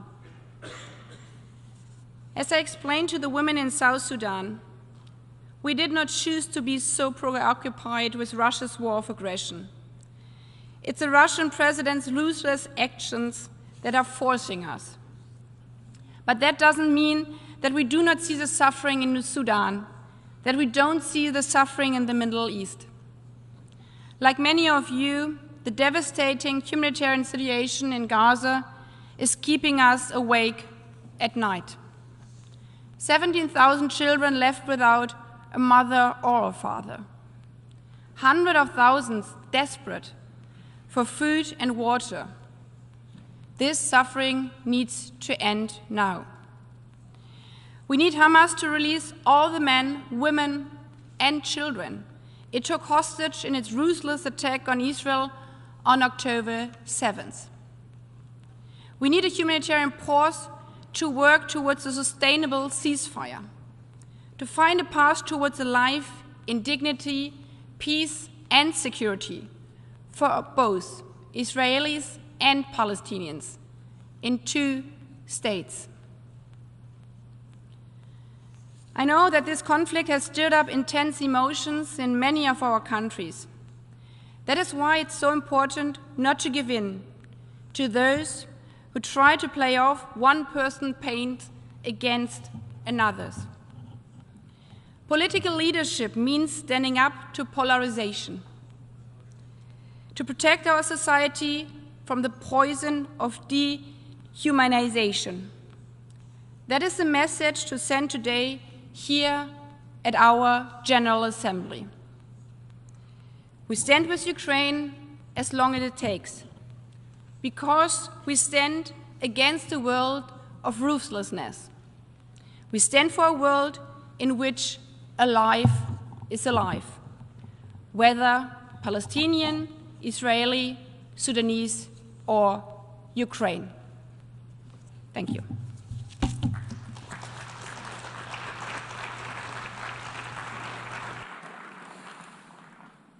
I thank the Federal Minister of Foreign Affairs of Germany, and I now invite His Excellency Stéphane Séjourné, the Minister of European and Foreign Affairs of France, to the podium.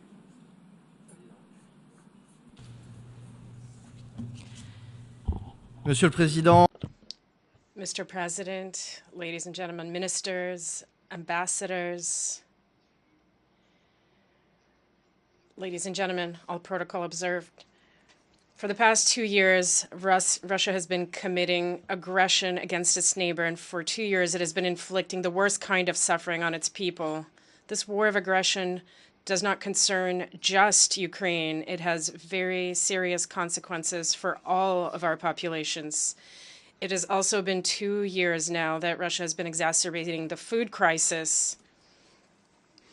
It has been consciously choosing to feed its war effort rather than help populations in need. It has been deliberately targeting and bombarding Ukraine's agricultural system on a daily basis. It has been purposely trying to block grain shipments via the Black Sea. The choice that Russia has made is therefore the choice to slow down and to deplete humanitarian aid. It is a choice to cause starvation. And let no one be fooled. The occasional shipment last summer of a few truckloads of aid will not compensate for the immense damage that has been caused, nor will it serve to put up a genuine fight against hunger in Africa and on other continents. To let Russia win is to let it destroy Ukrainian agriculture and steal Ukrainian land. It would mean to let hunger win. Russia is not helping the countries of the South. Russia is not helping the countries of the South, and certainly not their populations. On the contrary, and we must make this clear here today. Food insecurity is also linked to energy insecurity. For 2 years, Russia has been threatening energy supply, and of course, it has been doing so without the slightest regard for the fight against climate change. Russia's war of aggression against Ukraine is therefore something that concerns us all, and it also concerns us all because it is illegal and unjustified. The overwhelming majority of us in this assembly want international peace and security. This majority accounts for almost 3/4 of our assembly. And this majority is not silent. In 2 years, the General Assembly has called 6 times for respect for Ukraine's sovereignty, independence, and territorial integrity, and for respect for the United Nations Charter. In October 2022, our Assembly also rightly condemned Russia's illegal occupation of entire regions of Ukraine. By attacking its neighbor, Russia is undermining the principles and rules that underpin the international order, of which we are all guarantors here in this room today. And no one wants a world in which these principles and rules are mere ink on paper, a world in which it is possible to invade one's neighbor with full impunity. So, Mr. President, 2 years on, it is time to see reason. It is time for this Russian aggression to finally end. We demand it, and this assembly has demanded it several times, as I have said. The International Court of Justice ordered it in March 2022, and I will be demanding it again on behalf of France this afternoon and the Security Council. To stand by Ukraine's side is to be on the side of law, the side of peace and security. It means being just and humane. As the President of the Republic had the opportunity to reiterate alongside President Zelensky during his recent visit to Paris, France stands and will continue to stand by Ukraine and its people. I thank you.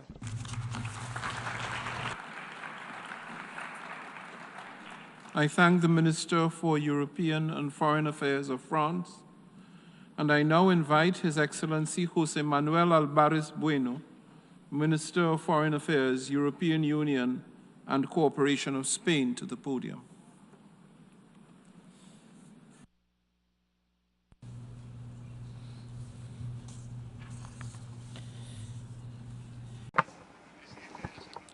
President of the General Assembly, Ministers, and in particular Minister Kuleba, dear Dimitro, there are dates which stand out in history. There are dates which stand out in the soul of a people. Tomorrow, the 24th of February, will mark 2 years since the independence of the Ukrainian people was attacked, an attack that will fail in the light of the determination of a free people. 2 years of a cruel war that has had a terrible toll of pain and destruction, families torn apart and lives lost. 2 years of a senseless war because no ambition can be above that of the peace and lives of millions of human beings. In the light of a war of aggression, silence is complicity. Not to speak up is to be against the victims. This assembly cannot remain silent, and our rejection of the aggression of Ukraine has been expressed in 4 resolutions approved by broad majorities of more than 140 votes in favour and less than 10 against. To accept that the will of one individual is allowed to bypass the international order would send a very negative signal to the rest of the world. It would be the very denial of the principles of the United Nations Charter. We would be resigning ourselves to might being right and opening up the world to a scenario of more conflicts, ever more violent conflicts. That is why today we reiterate our condemnation of the aggression of Russia against Ukraine. We condemn the continuous attacks against civilians, residential areas, hospitals and schools. Also, the criminal acts committed against civilians. To those that have committed these crimes, we will point them in the direction of the International Criminal Court. There can be no impunity. We are all outraged by the attack on Ukraine, but there are those that do more and do this facing danger. Attacks on Ukraine have also led to the death of volunteers and humanitarian workers. Last year, an indiscriminate attack cut short the life of a Spanish citizen, Emma Igual, who was protecting others. Those responsible for these and other atrocities must be brought to justice at the international. It must be brought to justice. Thinking of those, the victims, Spain has increased its financial support to the International Criminal Court. We've not only stepped up our mandatory contribution to the court to 7.5 million euros annually, but we've also made growing voluntary contributions. Last year, as part of a package of contributions to the Prosecutor's Office of the Court of 6 million euros, we earmarked 2 million euros to create a victim assistance programme. Very many of us share the conviction that we need to act in defence of justice, but conviction has to be translated into a commitment if it is to be effective. That is what the government of Spain believes, as well as our European partners. The European Union has welcomed almost 10 million Ukrainian refugees. 200,000 of them have found a temporary home in Spain. We've also approved packages of humanitarian aid and equipment aid so that Ukraine is able to exercise its right to legitimate defense. The instability created by the attack on Ukraine has an undeniable global effect which is threatening billions of people. An example of this is the food crisis. Russia has mined huge tracts of Ukraine, preventing that land from being used for farming. It's withdrawn from the Black Sea Grain Initiative. It's bombed ports and infrastructures for the transport of grain. We are seeing hunger being used on the most vulnerable countries as another weapon of war. We continue to work with Ukraine to ensure that grain can be shipped. We've consolidated a route through the Black Sea and reinforced our solidarity lanes. Spain has committed 236 million euros to fight food insecurity, 4.4 million for the Ukraine Grain Initiative and 2.5 million for the World Food Programme. Since the consequences of the aggression on Ukraine are global, the responses must also be global. The peace formula of President Zelensky establishes the foundation for peace. We would call upon all members of this Assembly to unite around this initiative that would put an end to a situation that requires the commitment on the part of everyone. We also celebrate the decision of the International Court of Justice to declare that it has the jurisdiction to hear allegations of genocide, and we demand that Russia comply with the precautionary measures issued by the court. We call for the immediate withdrawal of its troops from all of Ukrainian territory. The aggression against Ukraine must not be allowed to last one day longer. Today, we are here to remember that terrible day, the 24th of February. We're here defending peace and the principles of the United Nations Charter. And we will continue alongside Ukraine until we can meet here once again in the same assembly, not to mark the first day of a cruel war, but to celebrate its last day and the beginning of a just peace for a free Ukraine. Thank you very much.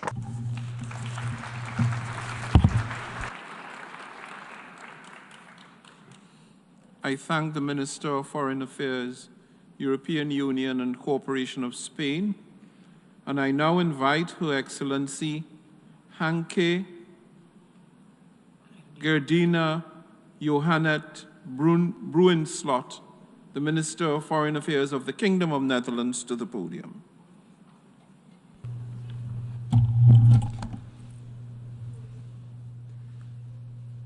Mr. President, ladies and gentlemen, there's a picture that I would like to show here today, but I cannot. The photo is of a man whose name I would like to mention here today, but I cannot. because it would put him in danger. And so, today, I will call him Andrei. He's a commander in the Ukrainian army, a young father with a family. For 2 years, he's been fighting for the peace and security of its own country. For 2 years, he has barely seen his family. Because Andrei does not allow himself a moment rest. He's prioritizing his children's future over the precious moments he would love to spend with them now. It's the most impressive encounter that I have had as a Minister of Foreign Affairs. Not for a moment, not for a second, does he allow himself to lose focus, to feel doubt, or simply to recharge. Not for a moment does he allow himself to think even about giving up. It's his strength, this resilience that I see in the eyes of all the Ukrainians I meet. It is truly remarkable how the people of Ukraine have been able to withstand Russia's aggression for so long. Mr. President, in the same theme, we must continue to support Ukraine. At the same time, of course, our attention and action are required in so many other places. The conflict between Israel and Hamas, resulting in so many innocent victims. The grim tragedy unfolding in Sudan, and the misery in so many other places in the world. Violence that is driving communities to despair. Violence that must be stopped. And that's precisely why we can't allow our gaze to shift away from Ukraine. Not only because Russia is slowly destroying Ukraine, but because Russia's war on Ukraine is an assault on the world, on the principle of sovereignty that we all stand for, on the UN Charter that we all signed, on the rules-based order that we all value. And so it is in our interest for Ukraine to withstand Russia's aggression, for it to stop Russia's aggression. And that's why we must support Ukraine, not half-heartedly, not temporarily. We must do whatever it takes for as long as it takes, because there can be no lasting security without recovery, and there can be no lasting peace without justice. Indeed, the only viable end to war is a just peace. And that's why we support Ukraine's Zelensky's peace formula. And it's why we're taking the lead in restoring justice for Ukraine. It is in our common interest to hold the perpetrators of this war to account, because there can never be peace without justice for the victims. Mr. President, over the past 2 years, we have all seen how food prices have skyrocketed, how energy prices have soared, and how hunger has increased in some of the world's most vulnerable places. This senseless war of choice needs to stop for all our sakes. My hope is vested in collaboration that endures, even when times are tough, because in an increasingly polarized world, such collaboration can help us reach shared goals. And so my hope is vested in us, everyone gathered here in this esteemed assembly. While our perspectives may vary, sometimes even radically, we all want to forge a tomorrow that is a safer, more stable, and more prosperous than it is now. Not a tomorrow where might is right, but a legacy we all want for our children. In the spirit of Andrei, we must prioritize the future of our world, the future of our children over our differences, and so we must support Ukraine. We must do whatever it takes for as long as it takes. Thank you.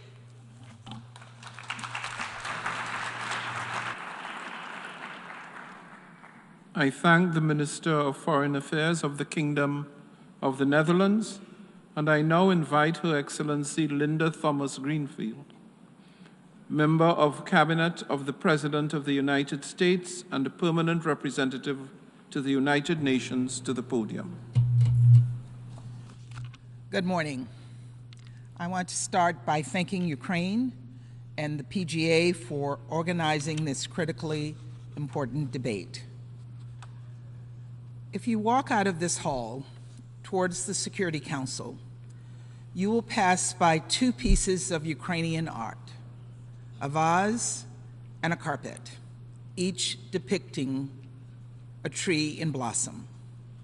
Secretary General Yuthant spoke at the dedication ceremony for the gifts, highlighting their original symbolic meaning: to protect life. Whenever I pass by this art, I'm reminded of the fight before the Ukrainian people to protect life and protect their way of life. Colleagues, it's been 2 years since Russia launched its illegal, unprovoked, and brutal full-scale invasion of Ukraine, an invasion that culminated a 10-year effort to occupy Ukraine's land and subjugate its people. In the time since, we've seen Russian forces commit unspeakable brutality and crimes against humanity, and we've watched in real time as the Kremlin sought to rewrite history. Through torture and deportation, re-education and indoctrination, repression and disinformation, Russia has tried to deny Ukrainian identity, to stifle dissent, to rationalize the unconscionable. But we know the truth. We know the truth. This is not a war of liberation. This is not a war of Russian self-defense.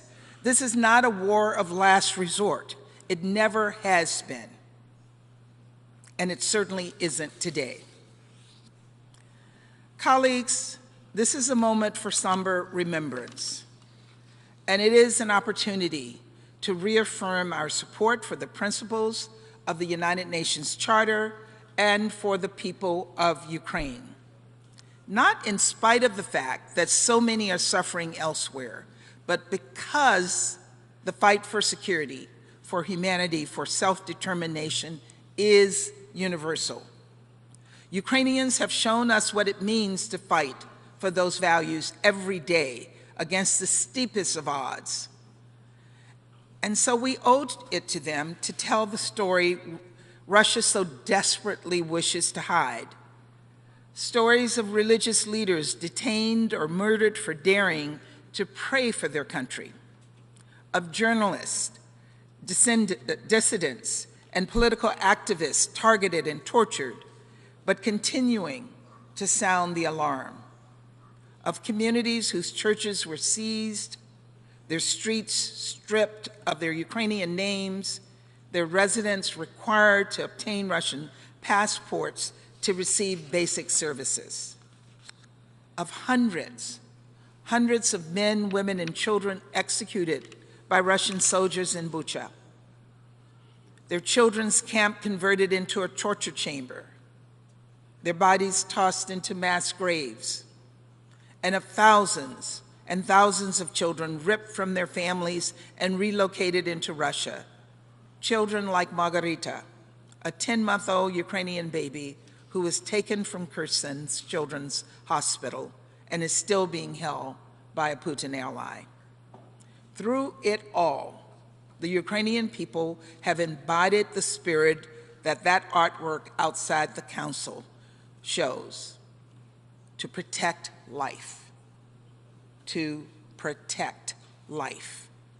Ordinary, extraordinary people, vastly outnumbered, fiercely defending their communities, teachers transforming bunkers into classrooms, city workers finding ways to restore heat and electricity after bombardments, families rationing food to feed their neighbors.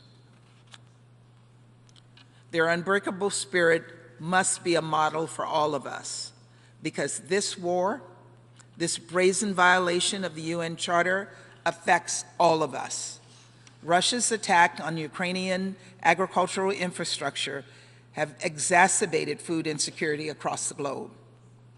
Russia's use of energy exports as a coercive tool have caused volatility in global markets. Russia's destruction of land, water, and air have damaged the environment of the entire Black Sea region. And Russia's procurement of munitions from the DPRK, including ballistic missiles and launchers, has undermined the global nonproliferation regime. As a global community, we have come together before to condemn Russia's violations of the UN Charter and reject its illegal attempts to seize Ukrainian territory. We have found ways around Russia's war on the world's food supply. And we have chosen diplomacy and dialogue, even as Russia has elected for destruction and disorder. But just as Putin is hoping Ukrainian resolve will fade, he is counting on ours to dissipate as well. And so the task before us is clear. 10 years since this campaign began, and 2 years since Russia's full-scale invasion, we must continue to stand with Ukraine and stand up for international order. And here's what that looks like. First, we must resist the false choices and equivalencies that Russia continues to throw at us in an attempt to divide us. The false notion that Ukraine bears equal responsibility for beginning the war and equal power to end it, when we know this conflict was started and this conflict wages on because of one small man. The false notion that we must agree on everything in order to do anything, and the false notion that tackling this challenge means ignoring other ones. Colleagues, I know that Hamas's terrorist attack on October 7th and all of the devastation that has come after it have rightly been a focus of global attention and concern. And though many of us share a common goal of reaching a durable peace, I've heard from people, including many of you, who have real disagreements with how we create that peace. But to be clear, our care for one people does not in any way negate the care for another. Compassion is not a zero-sum game. Defending peace and security is not zero-sum.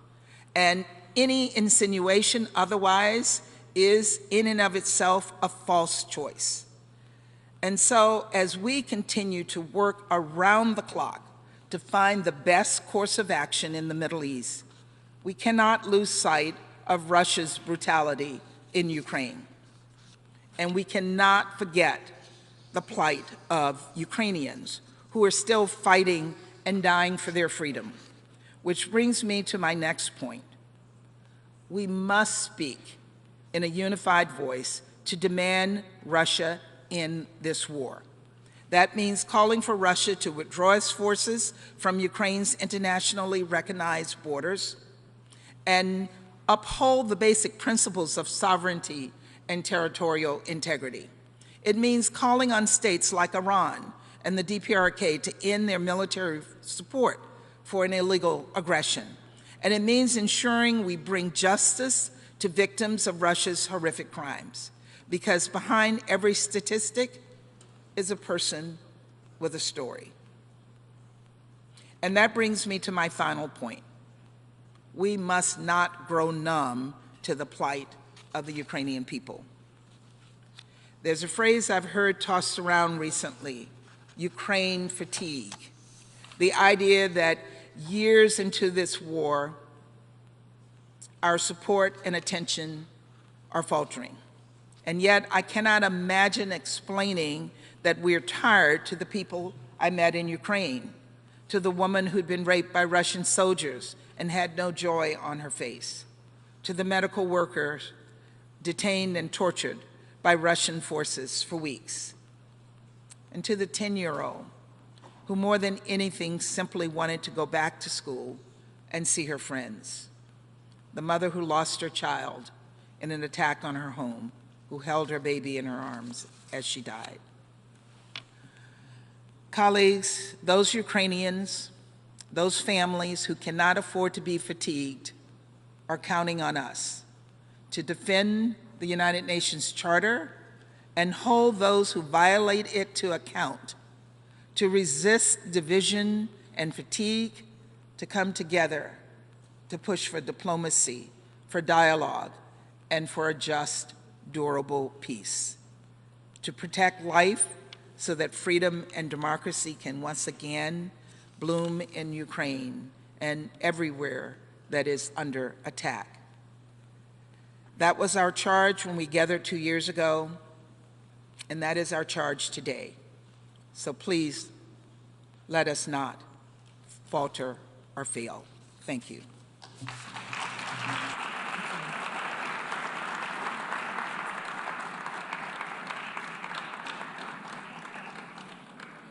I thank the member of the Cabinet of the President of the United States and permanent representative to the United Nations. And I now invite Her Excellency Lisbeth Zilmer-Johns, the State Secretary for Foreign Policy of Denmark, to the podium, speaking on behalf of the Nordic countries. President, Excellencies, ladies and gentlemen, it is indeed an honor to address the United Nations General Assembly on behalf of the 5 Nordic countries, Finland, Iceland, Norway, Sweden, and my own country, Denmark. Today marks 2 years of Ukrainians defending themselves against Russia's full-scale invasion. This month also marks 10 years since the start of Russia's war of aggression and illegal annexation of Crimea. Russia, a nuclear power and a permanent member of the United Nations Security Council, is waging a war on its free and independent neighboring country, Ukraine, in brutal violation of the United Nations Charter. The war is an attack on democracy and a flagrant violation of international law, and it has created far-reaching and devastating global consequences, such as the food and energy crisis. We must all stand with Ukraine to change this course. President, Ukraine and its people have shown incredible resilience and determination during 10 years of Russia's aggression. The war has caused immense suffering for Ukrainians, especially children and other persons in vulnerable situations. Russia's airstrikes have repeatedly targeted civilians and critical infrastructure.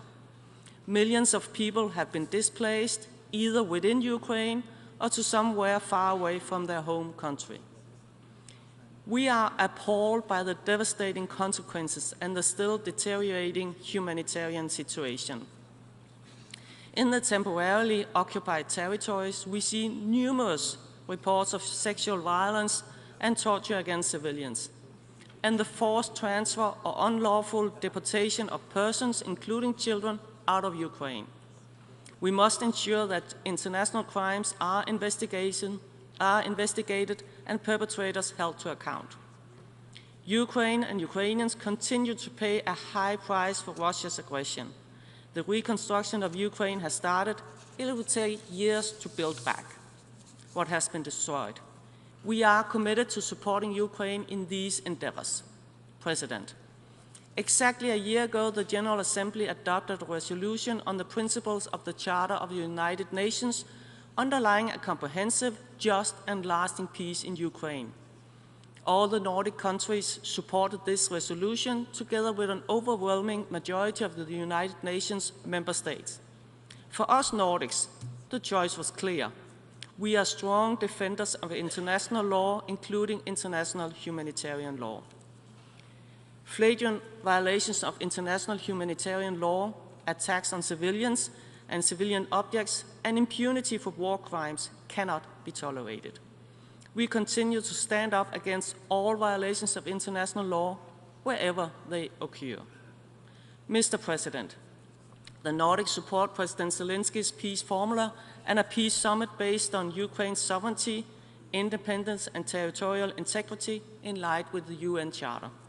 We share the view that Ukraine alone shall define the prerequisites for peace. But Ukraine cannot achieve the peace it deserves alone. Therefore, it is of utmost importance that we ensure the broadest possible international support for Ukraine's peace formula. This is not an isolated war. It has clear regional and global consequences. President, the Nordic countries continue to call on Russia to immediately stop its illegal war of aggression, withdraw all its forces, and respect Ukraine's independence and territorial integrity within its internationally recognized borders. We must hold Russia accountable for its actions. Thank you.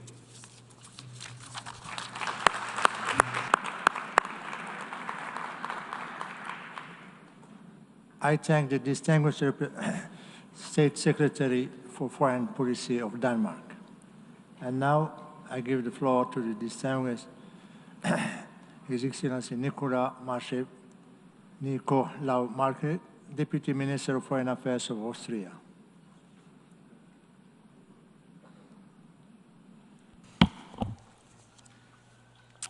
Mr. President, Excellencies, ladies and gentlemen, we gather today to mark a dark and somber anniversary.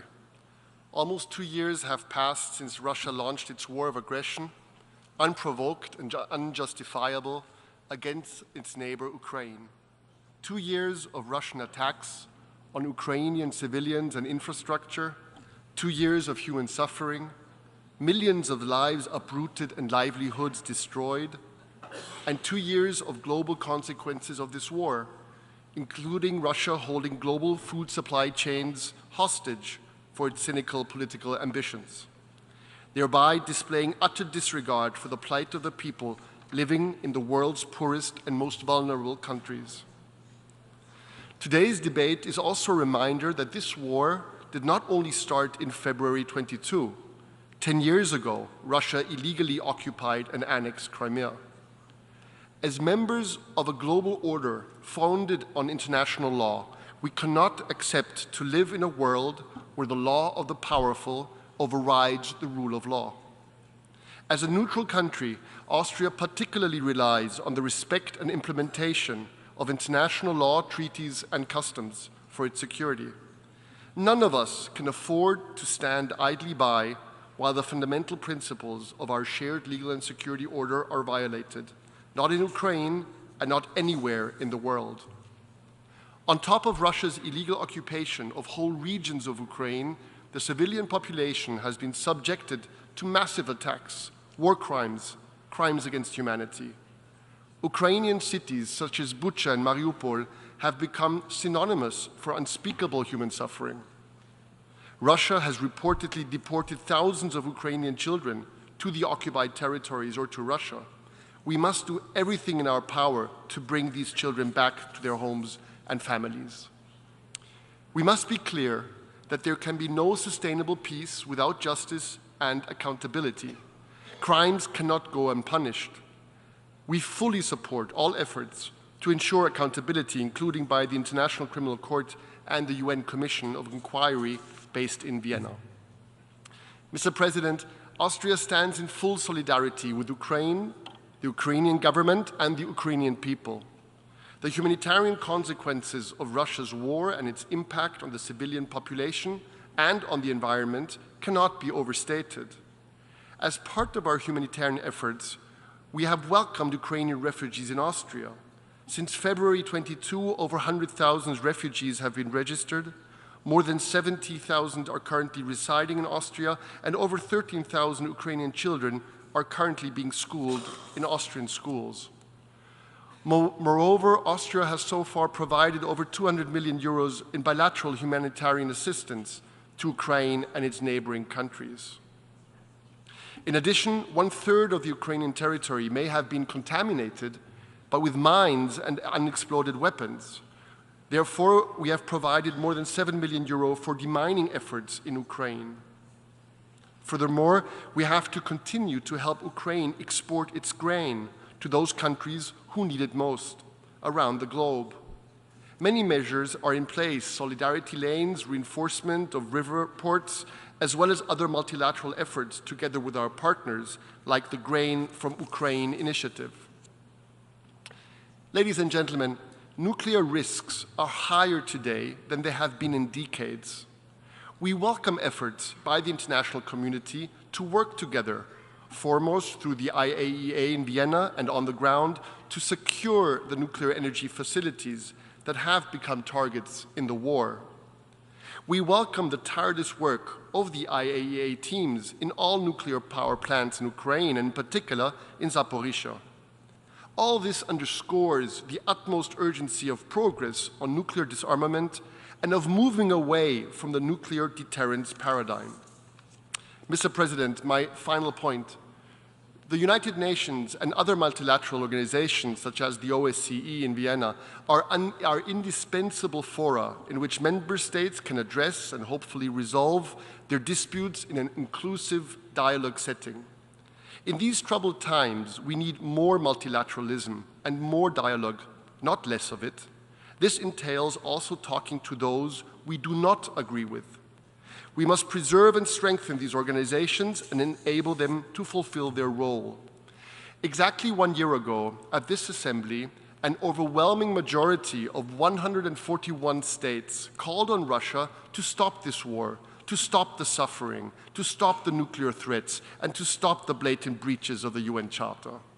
From around the world, we have heard consistent calls for peace. No country longs for peace more than Ukraine, a lasting peace that is comprehensive, just, and based on the UN Charter and international law, just as this assembly demanded 1 year ago. This is why Austria supports the peace formula presented by Ukraine, as well as a broad-based peace summit on the basis of this formula at the right point in time. This peace has yet to become reality. It is in the Kremlin's power to stop this war immediately. Once again, we therefore call on Russia to stop its aggression, to withdraw its troops from the entire territory of Ukraine, and to end the bloodshed. I thank you very much.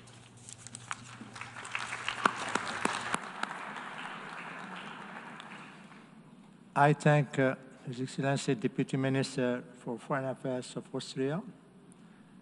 And now I give the floor to the distinguished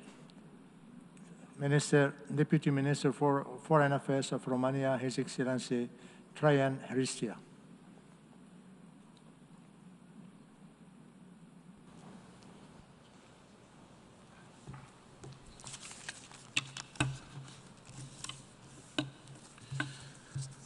Mr. President, Your Excellencies, as we mark 2 years since the beginning of the Russian Federation's fully fledged war of aggression against Ukraine, we continue to see a disturbing level of hostilities with no sign of abatement, with unimaginable sufferings for the civilian population and dire, long-lasting consequences. It is important to underline here at the United Nations that this continued aggression undermines the core of the rules-based international order and effective multilateralism, and remains a matter of concern for the entire international community. However, Russian Federation's aggression did not start with the war it launched on 24th of February 2022, but with the illegal annexation of Crimean Peninsula back in 2014. This is the main reason for which we must continue firmly condemning at the United Nations the Russian war of aggression against Ukraine. The support of the international community is critical during these difficult times, and I would like here to echo the statement of His Excellency Deputy Prime Minister of Luxembourg. Ukraine remains very important for the global community for reasons concerning not only the respect for the United Nations Charter and the international law, including the humanitarian law, but also for the very serious and concrete impact that the Russian Federation aggression has on various fields at global level, and I will limit myself to name the dramatic aggravation of the food insecurity which affects the most vulnerable countries and populations. Romania will continue to support Ukraine's independence, sovereignty, and territorial integrity within its internationally recognized borders. We condemn in the strongest possible terms the so-called referenda organized by Russian Federation in the occupied territories of Ukraine. These actions are illegal and illegitimate, a grave breach of fundamental principles of international law, and another flagrant violation of Ukraine's sovereignty and territorial integrity.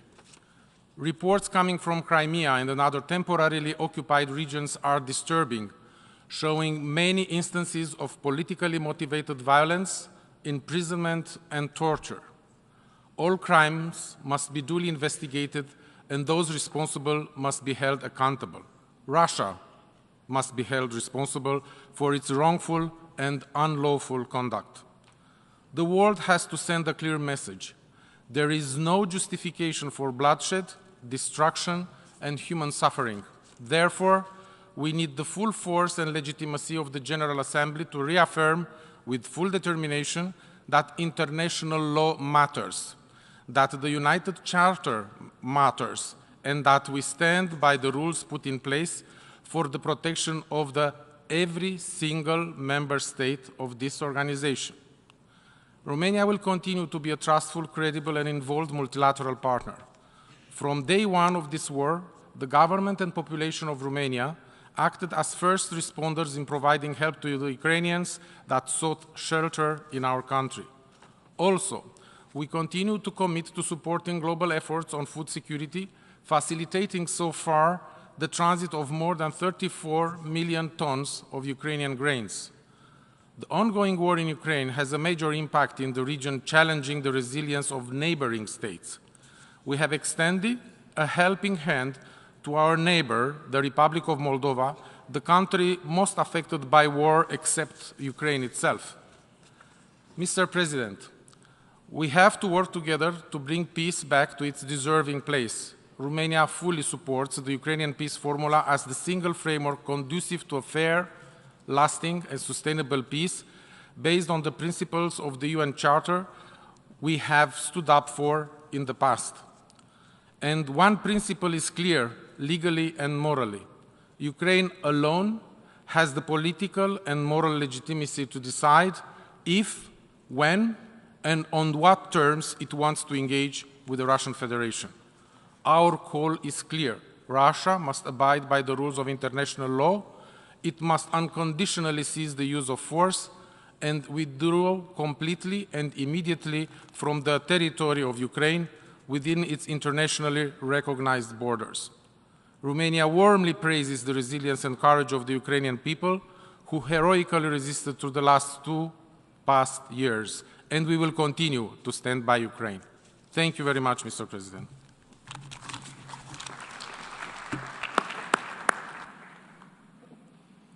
I thank His Excellency Deputy Minister for Foreign Affairs of Romania. And now I give the floor to His Excellency Kyoto Tsuji, State Minister of Foreign Affairs of Japan.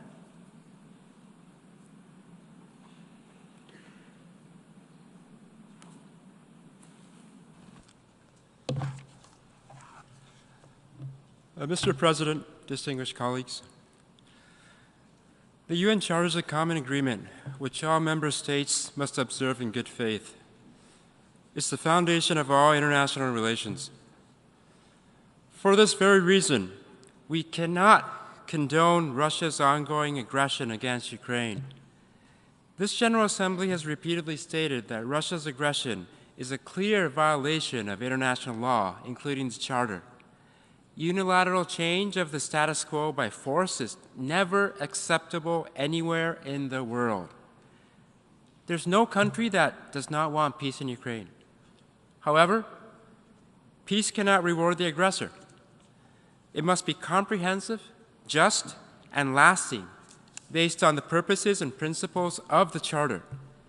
We, the member states, affirmed this 1 year ago in this hall. Nevertheless, the people of Ukraine continue to suffer from Russia's unprovoked aggression. Russia must be held accountable for all its atrocities. Other UN member states must also refrain from supporting the aggression, either directly or indirectly. Mr. President, distinguished colleagues, the people of Ukraine also need a hopeful vision for their future.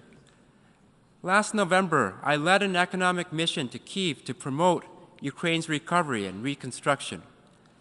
We discussed concrete measures with Prime Minister Shmyhal and the business community and promised to accelerate these efforts. On February 19th, we invited Prime Minister Shmyhal to Japan and held the Japan-Ukraine Conference for Promotion of Economic Growth and Reconstruction in Tokyo. Tangible results were achieved, including the signing of more than 50 cooperation documents. In addition, we concluded the new tax convention on part of the development of a legal infrastructure. Japan also decided to introduce measures to relax the multi-entry visa requirement for Ukrainians involved in Japan-Ukrainian cooperation projects. We would like to highlight that during the conference, we held a session on women, peace, and security, what we call WPS, with the aim of promoting discussions on how to incorporate a WPS perspective into the process of recovery and reconstruction in Ukraine. This session also affirmed our commitment to the protection of women, including through healthcare, shelter development, and protection of victims of gender-based violence. Women and children, particularly those made vulnerable by conflict, must be protected. Japan will continue to take the lead in promoting WPS at the UN as well. By holding this conference, we demonstrated our unwavering commitment to supporting Ukraine. Japan will continue to lead international efforts to support Ukraine's recovery and reconstruction.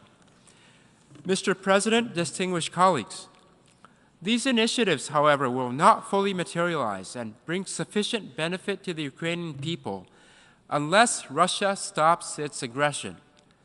We must continue our efforts to maintain and strengthen the international order based on the rule of law and realize a safe and secure world where human dignity is protected. Japan is determined to play a leading role to strengthen the functions of the UN, including through reform of the Security Council, to enable it to fulfill its primary role. Mr. President, distinguished colleagues, I'd like to pay my heartfelt compliments to Foreign Minister Kleba and to the people of Ukraine who continue their efforts to restore peace. Japan will stand with Ukraine until peace and justice prevail. Thank you.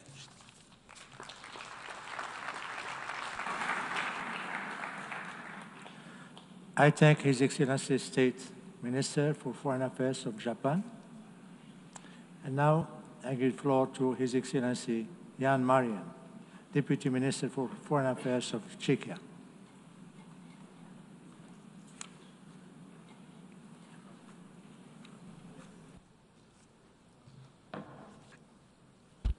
Mr. President, Excellencies, colleagues, exactly 10 years ago, Russia started an unprovoked war of aggression against its neighbor. 8 years later, escalated Russia its illegal aggression against Ukraine even further by launching a full-scale invasion. This unprecedented attack by a permanent member of the Security Council has had far-reaching consequences. By violating the fundamental rights of Ukraine to independence, sovereignty and integrity, territorial integrity, Russia is putting peace and security at risk globally. In conducting its war of aggression, Russia has repeatedly targeted civilians and civilian infrastructure. UN investigations have confirmed Russia's responsibility for gross violations of human rights and international humanitarian law. Bucha and Irpin became tragic symbols of this brutality. Mr. President, these violations of international law have been accompanied by other means of warfare, such as the Russian attempts to block the export of grain from Ukraine, energy blackmailing by Russia resulted in soaring prices of energy, thus fueling inflation globally. As a result, Russia took all of us hostages of its aggressive imperialistic policy. Mr. President, now that Ukraine is entering the third year of a massive land, air, sea and information war, we often hear that peace should be reached through diplomatic means and negotiations. But let us be clear, there is one state that can end this war immediately, today. To that end, we reiterate our call on Russia to cease its unlawful aggression and to withdraw completely and from the whole territory of Ukraine. Under no circumstances should the aggressor behavior be rewarded by doubtful compromises enforced through peer pressure or military threats. It is only up to Ukraine to define what a durable and just peace should look like. Czechia, as well as more than 80 other countries from all over the world, is actively participating in the peace formula process outlined by President Zelensky. We consider this peace proposal as the only viable and legitimate. At a massive cost, Ukrainian people have defended their country and their sovereignty. They count on us, the international community, to do our part. From our side, there is no doubt Czechia will proudly stand by Ukraine until it prevails in its just fight and the aggressor is held accountable. Mr. President, as we speak, Russia with its war of aggression continues to violate not only the United Nations Charter, but the very purpose the UN was set up for, the maintenance of peace. We must not allow Russia's challenge to the rule-based international order, in which might trumps right, and fundamental values are blatantly violated. If we do so, we will create space for similar aggressive behavior elsewhere in the world. This is why we all have a stake in Ukraine prevailing as a sovereign nation within its internationally recognized borders. The world needs to take a clear and firm position that such aggression is not acceptable. Thank you.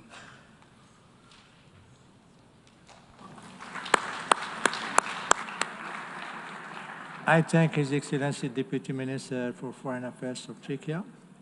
And now I give the floor to His Excellency Sean Fleming, Minister of State for International Development and Diaspora of Ireland.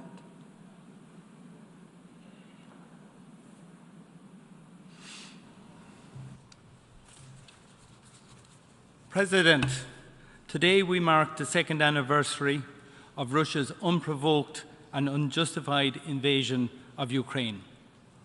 Russia has needlessly taken many thousands of lives, both Russian and Ukrainian, and forced 14 million people from their homes. For those who have remained, Russia's indiscriminate attack on Ukraine's civilian infrastructure continues. Russia is kidnapping and deporting thousands of Ukrainian children, robbing them of their families and their identities. This brutality is deliberate and calculated. It is designed to break the spirit of the Ukrainian people.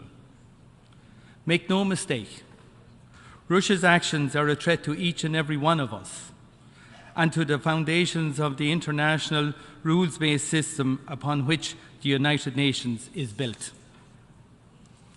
That is why Ireland, the European Union, and so many UN member states present here today have taken decisive action in response to Russia's aggression. We will continue to do whatever it takes because we understand what is at stake, not just for Ukraine or for Europe, but for the global community of nations. The global community has responded to Russia. On 6 occasions in the 11th emergency session, this body strongly endorsed resolutions that reaffirmed a global commitment to the sovereignty, independence, unity, and territorial integrity of Ukraine within its internationally recognised borders. This body has demanded the immediate, complete and unconditional withdrawal of Russian military personnel from Ukrainian territory. Russia refuses to implement every resolution adopted so far. Our economic and humanitarian support for Ukraine, our hosting of Ukrainian refugees, and our initiatives to ensure accountability for Russia's violations of international law are an integral part of our response. Communities across Ireland and Europe have been playing their part in this effort, demonstrating compassion and support for Ukrainian struggle by providing safe refuge to those fleeing their homes. The Irish people have welcomed 105,000 Ukrainians into our communities, which amounts to over 2% of the population of our state. The historic decision by the European Council to open accession negotiations with Ukraine was a strong signal to the Ukrainian people that Ukraine belongs within the European family in that global community of nations. It is also a clear signal to Russia that we will continue to stand with Ukraine for the long term. President, Ireland was shocked and outraged at the death of Alexei Navalny in a Russian prison last week. His incarceration and death once again demonstrates the Russian government's contempt for democratic values and human rights. It also reminds us why the Ukrainian people have no wish to be governed by Russia. Russia's invasion of Ukraine has severely disrupted global food and energy markets, affecting the world's most vulnerable people. Russia makes a pretense of supporting the most vulnerable, but Russia is only interested in imposing Moscow's will. We saw this clearly through Russia's inexcusable decision to unilaterally withdraw from the Black Sea Grain Initiative, compounding an already critical situation on world food markets. Ukraine, on the other hand, is working to contribute to global food safety and security. Ukraine and EU partners have managed to stabilise food prices and help feed the world's hungry through the European Solidarity Lanes, the Black Sea Humanitarian Corridor and the Grain from Europe initiative. Ireland is a small, militarily neutral country, dependent on global trade and stable relations between nations grounded in diplomacy. The multilateral system remains our strongest protection and our most important global security asset. We rely on this system for our very existence as a sovereign democratic nation. Russia's war of aggression challenges this to its very core. If we allow Russia to prevail in Ukraine, they will be encouraged to pursue their imperialist agenda against others, and we will all suffer the consequences. As Ukraine defends their nation, Ukrainians are also defending our fundamental freedoms, the right to live peacefully within their own borders without fear of being attacked. Under President Zelensky's peace formula, Ukraine is working towards that right we all claim, to determine our own future in peace and security, in line with the UN Charter and international law. Ukraine deserves the unqualified support of every single member state of this global community, these United Nations. Ireland pledges our unwavering support today and always. Thank you.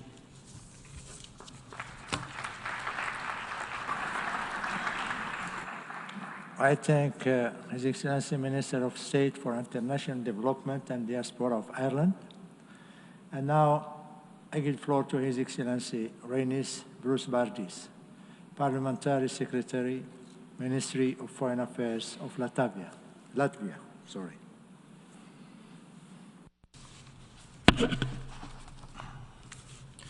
Mr. President, Excellencies, ladies and gentlemen, the 24th of February 2022 will forever be recalled as the day when Russia started its unprovoked and illegal invasion of peaceful Ukraine. 2 years on, Russia's brutal war of aggression continues to bring immense pain and suffering to people of Ukraine. Russia, a permanent member of United Nations Security Council, is violating international law and the United Nations Charter by invading a sovereign neighboring country. It's a shameful attack against the rules-based international order. We as an international community must be resolute and stand against such an attack.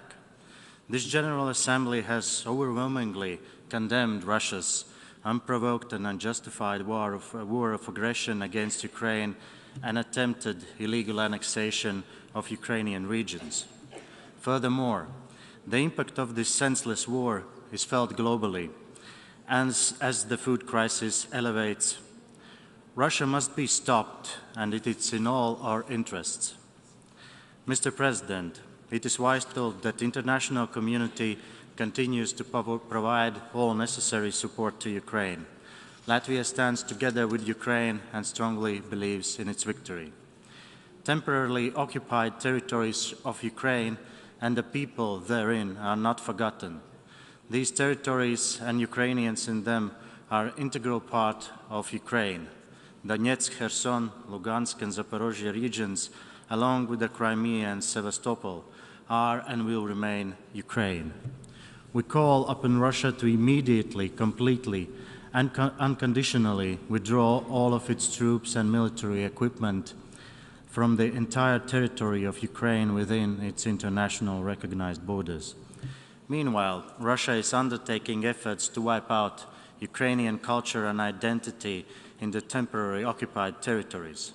Horrific crimes that Russia has committed in Ukraine remind of the bitter experience of Latvian people during the Soviet occupation. Filtration camps, forceful deportation of civilians, forced mobilization, illegal detention and prosecution, execution outside courts, illegal adoption of children, and forced passportization are from the same playbook. Russia continues to deny its committed crimes, seeks to justify its illegal invasion, and blames anyone but itself for it. War crimes committed by Russia cannot go unpunished, and accountability must be ensured. I thank you.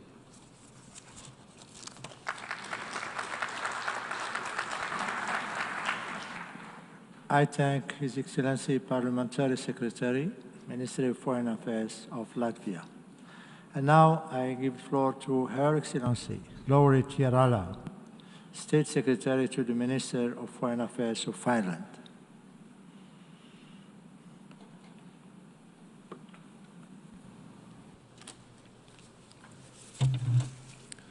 Mr. President, Excellencies, ladies and gentlemen, first, we align ourselves with the joint Nordic statement presented by Denmark. Mr. President, tomorrow, 2 years have passed since Russia began its illegal, full-scale war of aggression in Ukraine. For 2 years, we have witnessed Russia's unprovoked invasion.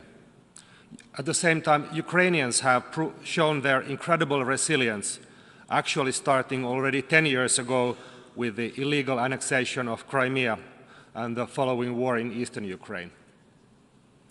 Today, tremendous human suffering continues in Ukraine. Our thoughts are with the brave people of Ukraine who are defending their families, their freedom, and their country. Our thoughts are especially with the children forcefully deported by Russia and their families. We will continue to speak for them and others who are suffering from the consequences of Russia's brutal war.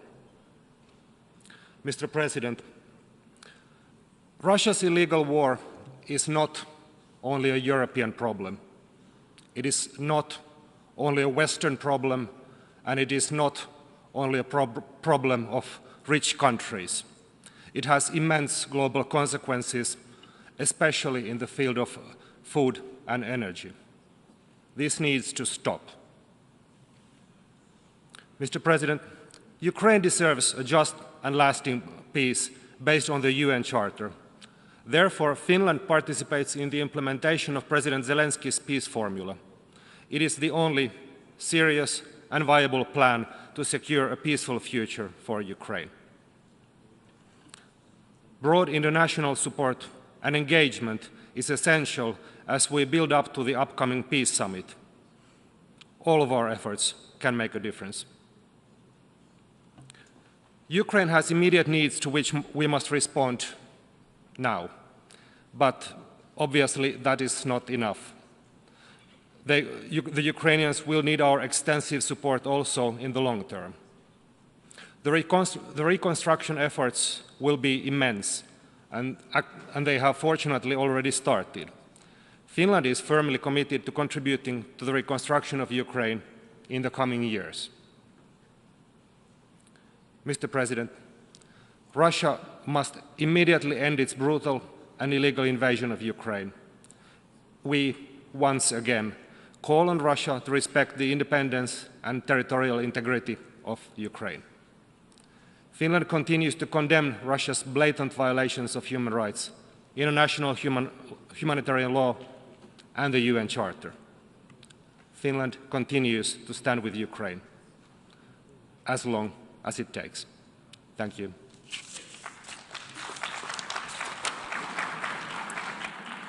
I thank His Excellency State Secretary to the Minister of Foreign Affairs of Finland. And now I give the floor to His Excellency Lasha Darsalia, First Deputy Minister for Foreign Affairs of Georgia.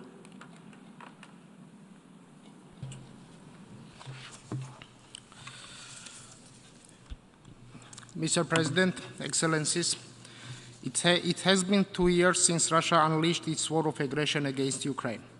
This aggressive policy and the illegal attempts to forcefully redraw the borders of the sovereign neighbors have been assaulted on the international rules-based order, blatant violation of the principles of UN Charter, the Helsinki Final Act and the Charter of Paris, and have shattered security architecture in Europe and beyond. Implications of this war go beyond national boundaries and exacerbate already massive scale of global challenges. The past 2 years of war have entailed humanitarian consequences and destruction of immense scale. Russian tactics of targeted attacks on civilian objects and infrastructure with high casualties among the civilian population of Ukraine is unacceptable. Distinguished delegates, up to this day, Russia continues illegal occupation of my country's Abkhazia and Tkhinvali regions. Therefore, security environment in and around Georgia is further deteriorating. Besides, the human rights situation on the ground remains dire. Russian occupation continues to take a heavy toll on innocent civilians and has recently claimed lives of several Georgian citizens. It remains alarming that despite the grave situation in both occupied regions of Georgia, the access of international human rights mechanisms is continuously denied by Russia, the power exercising effective control on the ground, as it has been confirmed by the decisions of the European Court of Human Rights. Distinguished delegates, along with the international community, Georgia has been demonstrating full solidarity to Ukraine with political and diplomatic steps, as well as providing substantial humanitarian assistance. Georgia has supported all the resolutions and initiatives made by all major international organizations in support of Ukraine. Allow me to reiterate Georgia's fierce support to the peace initiatives of Ukraine, the key points of which are based on the Charter and therefore go beyond the restoration of peace and territorial integrity of Ukraine, having overarching aim of defending the core values of the United Nations. Georgia has received and is supporting more than 28,000 war-affected Ukrainians. The government implements special care projects and provides them with accommodation, schooling, and healthcare services. Let me one more time reaffirm Georgia's unwavering support to the independence, sovereignty, and territorial integrity of Ukraine within its internationally recognized borders, all its troops and military equipment from the whole territory of Ukraine. We will stand in solidarity with Ukraine and the Ukrainian people. I thank you very much.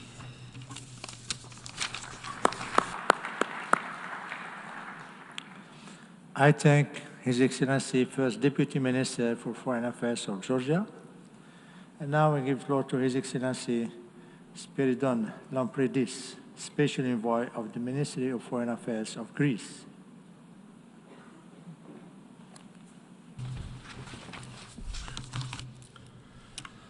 Ladies and gentlemen, today we sadly mark 2 years since Russia's unjustified and unprovoked attack on Ukraine, but also 10 years from Crimea's illegal annexation, actions that we fully condemn from our side.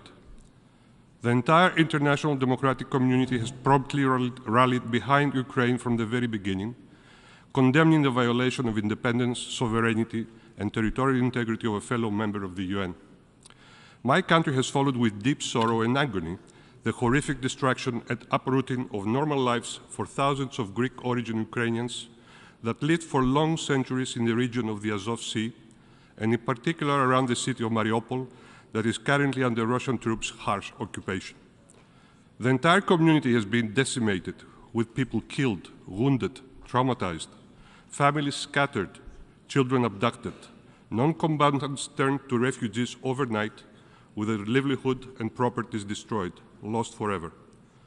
We're also deeply saddened by the indiscriminate attacks from the air against the city of Odessa, yet another historic center for Greek communities living in Ukraine and a UNESCO Common Cultural Heritage Site.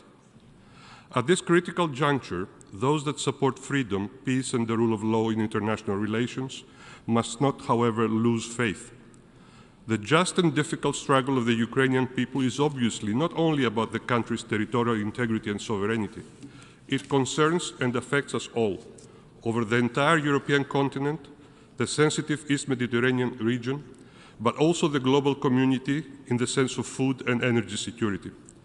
If, after all, contemporary revisionists are allowed to force their way in achieving their goals in the mid of the 21st century, then the entire international rules-based order is doomed to collapse, and the very fabric of our democratic societies will be at peril. We all need to play our part in the difficult path, but substantially supporting in every possible way the aggressed party, and by condemning the aggressor that bears full responsibility for multiple violations of international and humanitarian law that have recklessly caused extensive suffering to the civilian population, as well as colossal damage in the country's infrastructure and economy. Russia must immediately stop its actions and completely withdraw from Ukraine, in line with numerous UN General Assembly resolutions. Greece, in the realistic framework of its capabilities, does and will continue doing its utmost to help alleviating the suffering of innocent civilians and people in need. We have just organized an important international conference on Ukraine's reconstruction in Athens last Thursday, while we intend to continue contributing in every possible way with perseverance, including the energy, transport, and logistics sectors, through our strategic ports constituting a vital providing hub in northern Greece, but also through our powerful merchant fleet in transporting goods, grain, and energy to and from Ukraine. In view of the ongoing humanitarian disaster and human suffering caused by this atrocious war, the international community should begin considering assisting the parties involved to ultimately converge towards a reasonable, peaceful solution that will restore sovereignty and territorial integrity of Ukraine and fully respect the rights and legitimate aspirations of all people living in the region for a peaceful, decent, and prosperous life that they undoubtedly deserve. Thank you, Mr. Chair.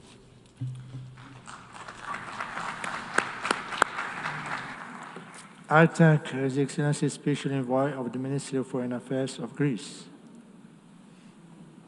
We have heard the last speaker in the debate of this item for this meeting. We shall now hear the remaining speakers on Monday, 26 February at 10 a.m. in this hall, after the consideration of other items announced in the United Nations Journal. The exercise of right of reply has been requested. May I remind members that statements in the exercise of right of reply are limited to 10 minutes for the first intervention and 5 minutes for the second intervention, and should be made by delegations from their seats.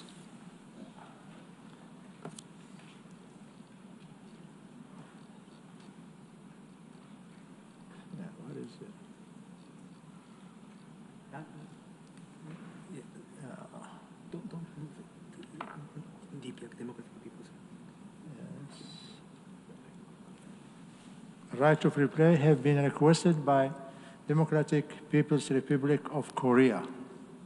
You have the floor. Mr. President, my delegation is compelled to take the floor to exercise its right of reply in response to the provocative statement made by the United States.